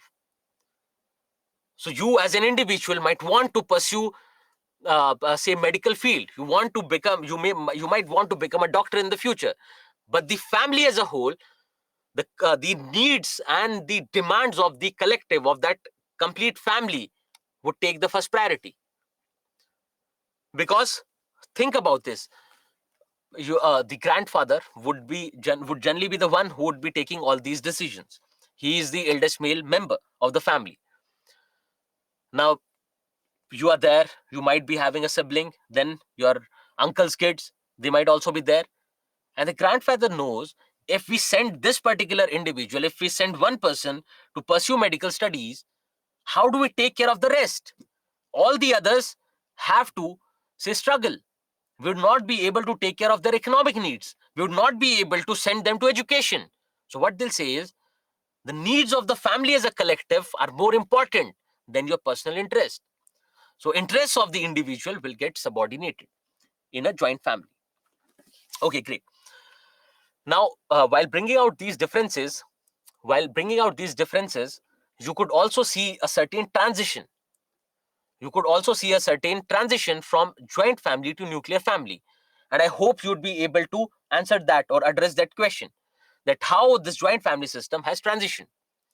But now, what we'll do is, we'll look into various factors responsible for change. Various factors responsible for change. Now, before coming to these, we said that industrialization as a factor can be understood, urbanization as a factor can be understood, Western culture can also be understood. Now, in Western culture, you'll find that once the children achieve the age or reach the age of 18, they are supposed to move out of the family and start a separate family on their own. They have to take care of their economic needs by themselves. They have to take care of their education by themselves. And the families would not contribute once they reach the age of 18. And now, here as well in India, you find that because of this Western influence, things are changing. So, many children are moving out of their parental home post the age of 17, 18, once they're done with their 12th standard studies. Also, you cannot say that there is a complete imitation of Western culture, because even though children move out after the age of 18, but still their economic needs, their needs related to education, their needs related to health, everything is being taken care of still by the families. But yes, there is a definite shift towards Western culture. Also, you'll find that even though patriarchy is the norm across the globe, but you'll still find Western families to be more egalitarian compared to Indian families, because Indian families have remained strictly patriarchal since the ancient times. Because we still, till day, we find practices of doing parda within the family.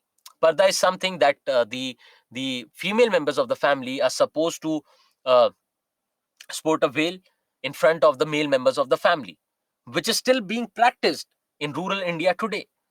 You can go to n number of families and you'll find that this practice is still there. But in Western culture, you find that because of this influence of Western culture, things are changing. Now, modern education has already been understood as a force of change when it comes to caste. Now, you have to suggest, how can we say that modern education, how can we say that modern education can bring about, has brought about changes in the family system? What kind of changes have been brought about by modern education in family? Now, one simplest idea that I'll give is that with modern education, you find that now even female members of the family are getting educated. They can now also assert for their rights. They also perform paid labor. Apart from that, what else? Yes, they can definitely assert their ideas. Yes, so people might want to migrate, because of which your joint family will disintegrate into nuclear family. Great. Yes, they would be able to take their own decisions, assert their rights. Because of education, they'll start living separately. Okay, so Rajit is asking, can you specify the meaning of Western culture? Without getting into the, say, definition of Westernization, the simple idea is there are various aspects of life that you have to compare when you compare the West and the East. Now, think about this.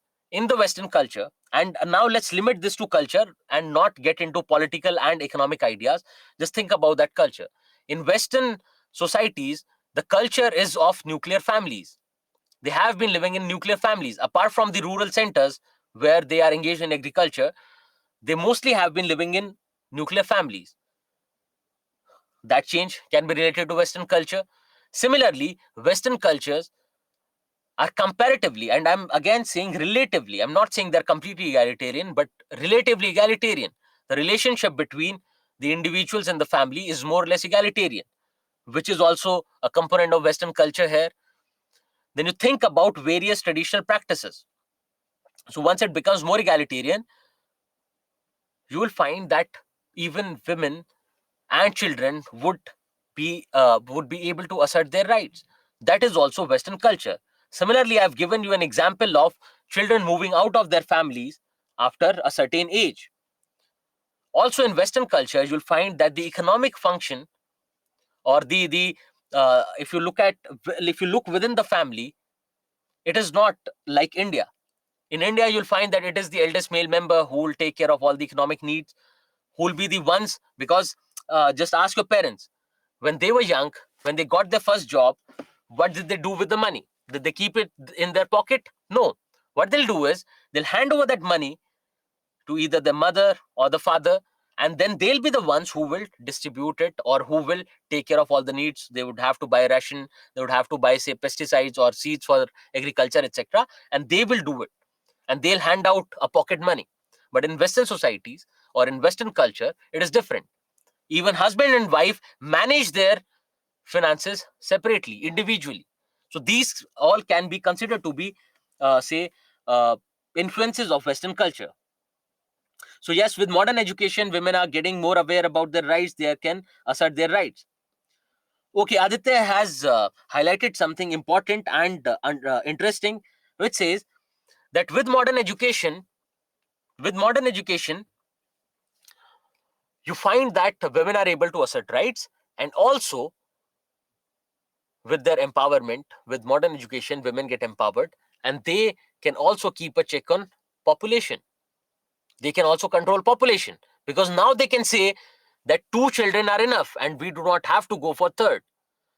Now they can also have a better hold in the family. And just stay with this idea. We will cover this idea in form of a question in your chapter on population. When we study demography, we will take up this idea, because this is actually a previous year question. So Aditya, I don't know whether you have looked into that question, or you did not realize that it has already been asked. So the question said, empowering women can be a key to control population, right? So this modern education can also change the functions of the family. With modern education, you get a job. Say the father and the mother both get a job. They're working outside. Now, for the function of socialization, they rely on crutches, daycare, specialized institutions. Now they are busy, they're perpetually busy. 9 to 5 job. They are tired. So rather than entertaining you, rather than telling you stories, fables, etc., what they do is they hand you over a device, an electronic device, that okay, go through this video, learn your rhymes here, learn ABCD with this mobile device, right? So functions of family are also changing with modern education. So the function of reproduction, yes, the function of reproduction has changed, as Aditya has highlighted, and all these things will fall in place. Let's not rush it up, or everything will fall in place as we move forward. So there might be a few things that I am going to relate back. I would say that in population, please relate it to that aspect. Please, please be aware at that point of time, because not everything can be covered here. Otherwise, we would lose the structure of the classes, right? Because everything is related, and we cannot go on entering into other domain every now and then. Okay, now with specialized institutions like daycare, schools, etc., coming up, the functions of the family are changing. So this is also a factor of change in family. Now we are left with this legislative measure. Now you have to suggest at least 2 to 3 legislative measures on the basis of which we can say that there has been changes in family, that these are also responsible as factors of change within family. Please suggest, and at least 2 to 3 legislative measures, because one or two will come out very easily, but others might take a little time to understand.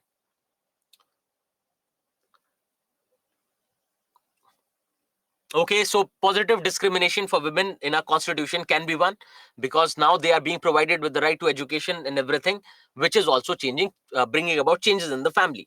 What else? Anyone else apart from Aditya?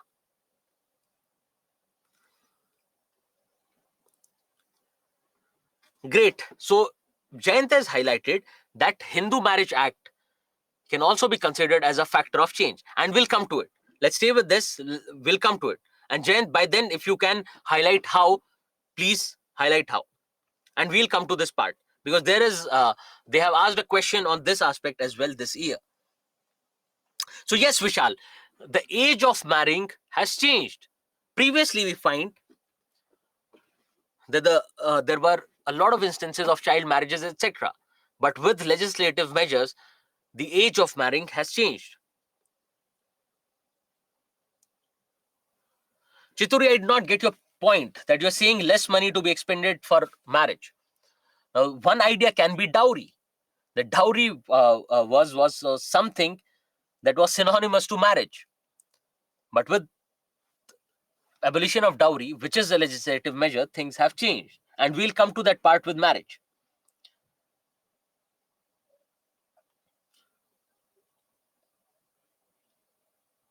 Property sharing among the children. Yes, great. So what you have basically done is, so when you think about, when you as an individual think about these things, you can come up with an idea or two. But when all of you start contributing to it, you realize that all these things are coming from a structure. Someone is targeting the economic dimension. Someone is looking into the dimension of relationship between the husband and the wife. Someone is thinking in some other term. So all the dimensions get covered when you try to contribute to this. Now, another legislative measure can be your land reforms.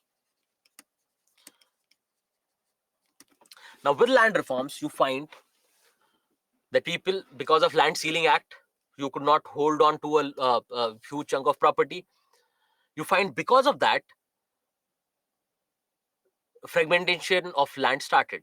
Because the first task was, what people did was that the grandfather who had all the property in their name, they transferred it, they divided it equally, and they transferred it in the name of their children, and particularly in the name of their sons. So thereby, and ultimately what happens is, once you say segregate them, once you separate them, generally they go on forming a nuclear family. They get separated. So the joint family structure gets changed. Also, you'll find that over the generation, the size of the land will go on shrinking because the land gets divided after every generation. So with this fragmentation of land, it can reach a point, and it has reached a point, that where a lot of households do not have sufficient land for agriculture. So what they would have to do? So rather than struggling in agriculture, they would look for a better opportunity elsewhere, thereby fragmenting this joint family. So land reforms can be another legislative measure. I'm not saying that you have thought in the wrong direction, you have thought in the right direction, and I knew that you would miss on this legislative measure. Divorce, etc. Okay, so yes, now the thing is, when you look at these factors, this is not an exhaustive list. There can be other factors, there can be newer factors, there can be newer legislative measures which can bring about changes in the institution of family. What is important is, when you look into the changes that have happened in the family, you always remember about the functions, because you already know the functions of family, what kind of changes have happened in functions, and what kind of changes have happened in the structure or composition of family. These are two dimensions that you have to always think about, that how the structure of the family has changed and how the functions of the family have changed when you think about changes. As far as factors are concerned, apart from this, you can say globalization is another factor of change. Urbanization, okay, has already been mentioned. Then there can be newer legislative measures that keep coming up. Then you can think about the role of mass media, which is also bringing about far reaching changes in this institution of family. And also, there can be transient ones, there can be ones which do not last long, but yes, they do contribute to changes in the family, which we are going to take up with that question. Specialized institutions, in the sense, what was the function of the family? One of the functions of the family was to socialize children, right? If you remember from the first slide, socialization of children was one of the functions of the family. But now this function has been handed over to your specialized institutions like schools, daycare, crèches, etc. And also, it is not just limited to socialization. Specialized institutions like old age homes. Now, previously or traditionally, family was the unit who would take care of the elderly. And as we were saying, that one of the other function of family is to take care of the economic and social and safety needs of the family members. And I was saying that generally the fixation with procreation, reproduction, and having a child is that in your old age they'll be the ones who are going to support you. So you find that in modern times, because of nuclearization of families, the children are living in urban areas, and There is absolutely no one to cater to these requirements, to these needs, the emotional needs, etc., of the elderly. And they have to rely on old age homes. They have to rely on their social groups to take care of their say your particularly your emotional needs. So economic needs might be taken care of by their family, by their children, but what about their emotional needs? Because family has a psychological function as well. So for that matter, these specialized institutions like old age homes, which are on a rise, particularly in urban areas, can be there to take care of this function.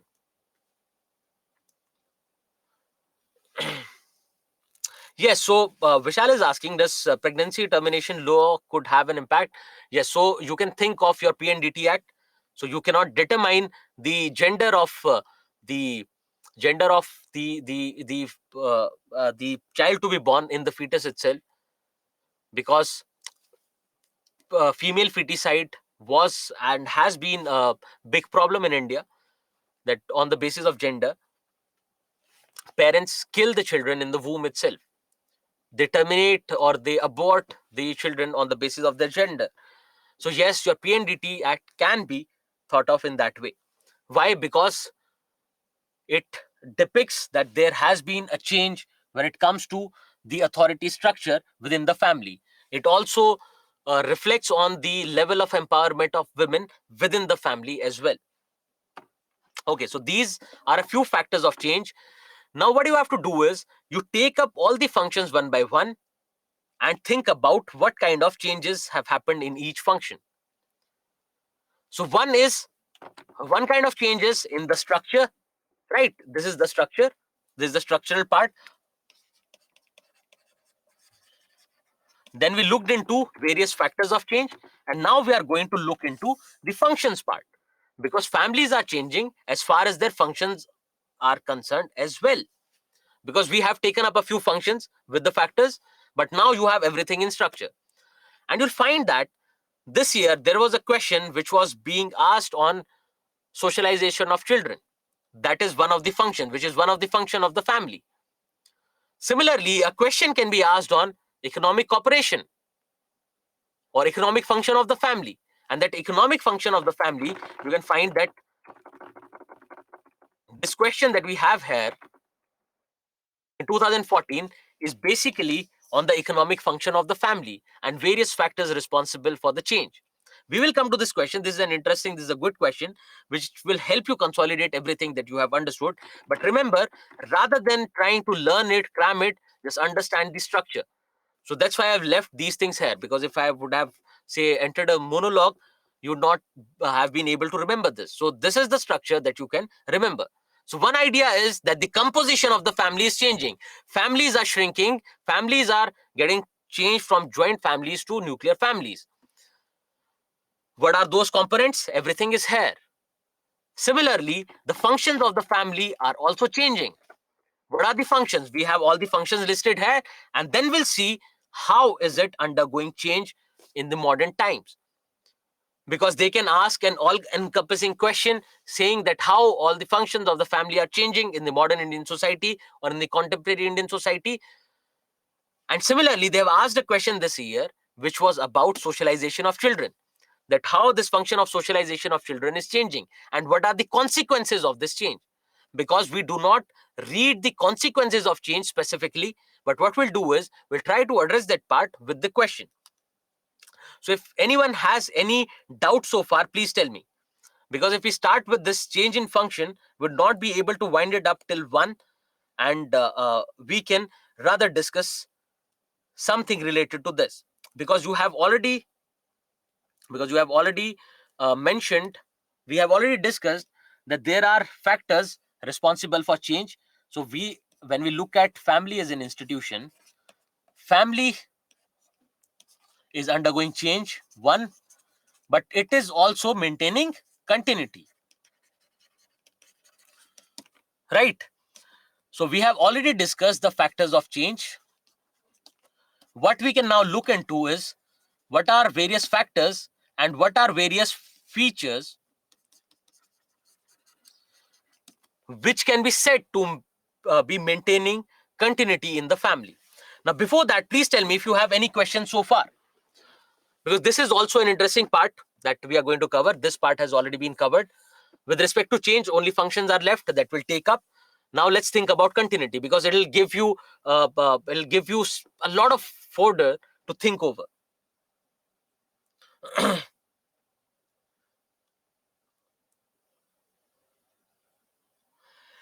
Yes, Amita. So you are perfectly right. I did not highlight this because it was already discussed. So when we say that the structure of family is changing, the composition of family is changing, and we are talking about legislative measure. So Samita is saying that how about decriminalization of homosexuality? Because decriminalization of homosexuality has also brought about this change. But again, she's saying that your same-sex marriages are not yet are this matter is subjudiced. They are not yet legal. But how do we think about this? Now, the idea is when we were talking about marriage, we were saying there are newer forms or newer forms of marriage and newer forms of family. Now, even though a same-sex couple is not married, they're not legally married, but they're still staying together. They share a same roof over their head. They share the same kitchen. They are also taking care of your say sexual needs, biological needs like sexual gratification. As far as childbirth is concerned, yes, that is one function that they would not be able to cater to. But now we have specialized services for that as well. Then again, you have adoption. Also, if you think about economic function, they can very well take care of the economic function of the family as well. They are definitely taking care of emotional needs of each other. So all they are fulfilling all the functions of family. They are staying together. They have a relationship. It is a live-in relationship, which now is considered as a form of family. Because if you remember, even Supreme Court, if someone remembers here, I don't know whether it has been discussed in polity. So if you remember, there was a case where case of domestic violence in a live-in relationship, and in the judgment, the court said that live-in relationship, no, because the Domestic Violence Act talks about family, right? Talks about marriage, but then live-in relationship was also considered as a form of family. So you do not have to worry about this, but you can definitely write this perspective there. So it can be considered as a legislative measure. Definitely, yes.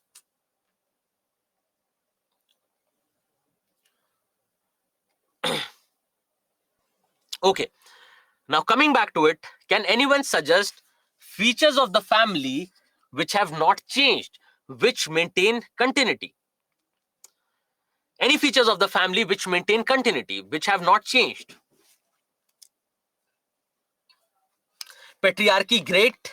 Anything else?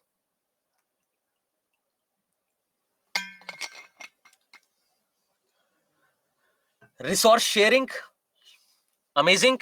Now, I'm not writing this deliberately, because what I want you to do is I want you to go back to that structure that we had here and look into these features. What has changed and what has not. Okay, what else has remained the same? Yes, so giving more importance to the boy in the family rather than the girl. The function of love and affection, yes, it has changed to a great extent, but it has still maintained continuity. Parent child relationship remains the same. Amazing. Marriage process, great, Sneha. So Sneha says marriage process also shows continuity, because with caste system as well, we were talking about this, that the compatibility of the family still is under question, because you do not see a lot of class divide when it comes to marriages. Marriages within the same class hierarchy are also endogamous. To that extent, you'll find that the families also think about the compatibility between the families. Yes, so Sumit says women are still associated with household work in rural areas, and even to that extent in urban areas. You find that working women, they are the one who'll wake up early, who'll prepare the food for everyone, pack their own boxes, pack the boxes of the children and the husband, and then leave for work, then come back and repeat the same. So they still have that burden of household work. Great. So yes, so what you can say is there are various features there are various features on the basis of which we can say that the family is maintaining continuity. And also you can add to this the value system. And I think someone has mentioned that if you think about the value system, it has remained the same. It has not changed a lot. Why? Because you still respect your elderly. You still respect your opinion. You'll only find a few instances where the families have, say, westernized a lot, where they lose the value system. But generally, the value system associated with the institution of family has also remained the same. Great. So just tell me this thing, whether you have understood the structure, that how to proceed with questions such as this, because these are the kind of questions that they can ask. They can simply ask a question that family as an institution has been undergoing changes in the contemporary Indian society, but they have retained a lot of features of the traditional Indian family. Discuss. How do you go about it? You take up features of the family, you take up functions of the family, right? So apart from features, you can think of functions, because you have also mentioned functions as well. Now with functions, once we discuss functions, you'll be able to answer this part as well. And even though by this time you would have understood how to go about it. And also I would again request everyone to go through previous year questions, so that you understand whatever we are discussing. It might sound say off the point at times, but it is not. It is there in the right direction. And again, I'm not deliberately making you write notes in the classroom. I'm not providing a lot of notes, so that you develop that understanding yourself. And if you're not able to during revision, you have my email address. You can drop me a mail and I'll explain everything, whatever you want. But for now, please try to follow this. And also in the ppds going forward, I'll try to incorporate more and more of other elements as well. So I'll try to add a few content, so that you have something to write. But initially I'm not going to, because for this reason, a lot of students do not like. They say that you do not provide content, how do we write? But if I provide you everything, then my views will get say reflected in your answer, and I do not want that to happen. So at least in the initial phase, just try to use your own words to write your answer. Okay, now can anyone talk about various factors responsible for this continuity? Because this is slightly difficult to understand. What are the various factors which are responsible for this continuity in the institution of family? And again, when we say factors, do not just think of them in a negative light, right? Just think both ways. What can be the factors? I'll just start with the easiest one. The patriarchal mindset of the society is one, right? Now you have to think about what are the other factors which maintain, because of which societies maintain, families maintain continuity. Laws. What kind of laws, Abhinav? What kind of laws are you mentioning? So yes, sexual gratification and childbirth, and rather social acceptance of the same is important.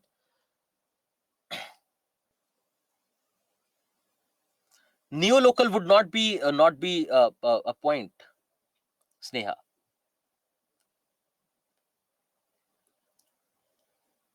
So yes, Hindu Marriage Act. Because of Hindu Marriage Act, you are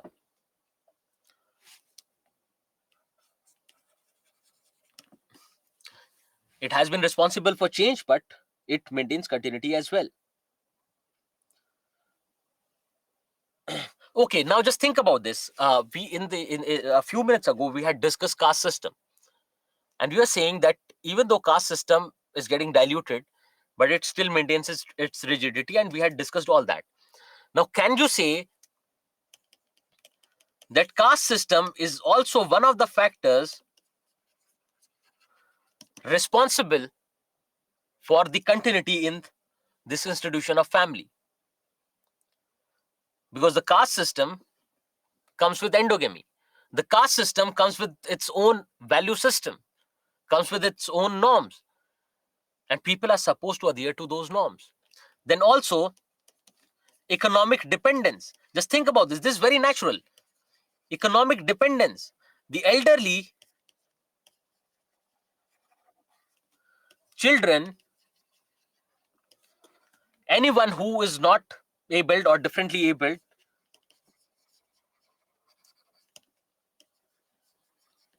still need care, still need their economic security needs taken care of by the family.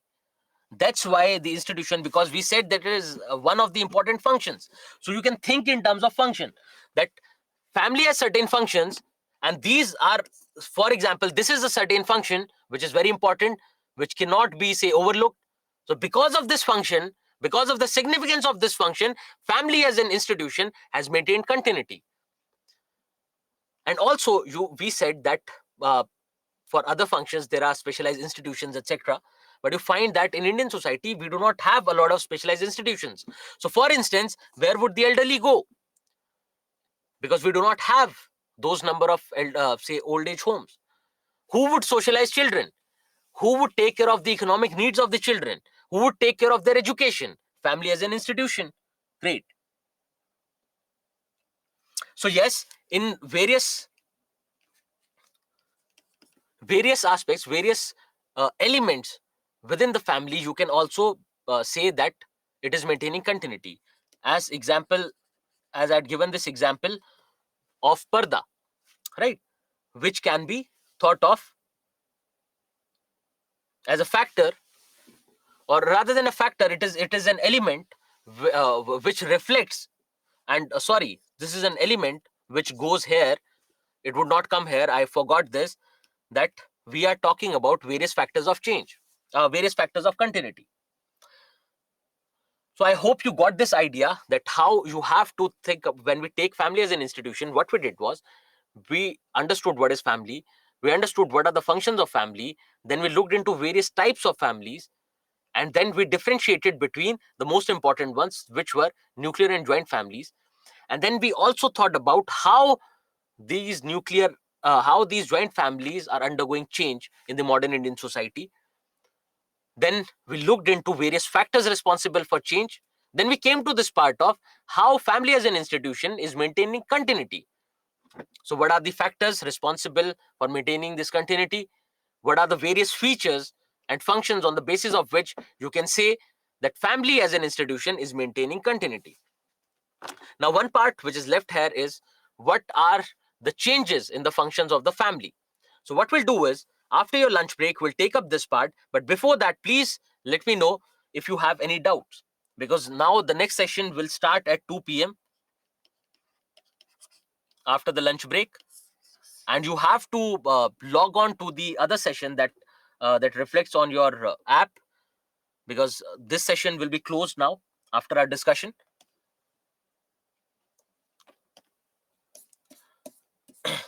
Any questions that you have? If you do not have a question, just give me a quick thumbs up so that I know that I can proceed with stopping or closing the session, and we can meet at 2 p.m.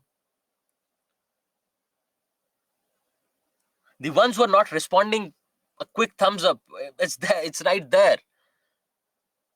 Yeah, okay, thank you. So what we'll do is that we'll discuss what kind of changes have been have the functions have happened to the functions of the family after the lunch break. And please, if you have any questions, feel free to ask, because it is through the way of discussion that we can actually write better answers, we can understand better. Okay, thank you everyone, and see you at 2.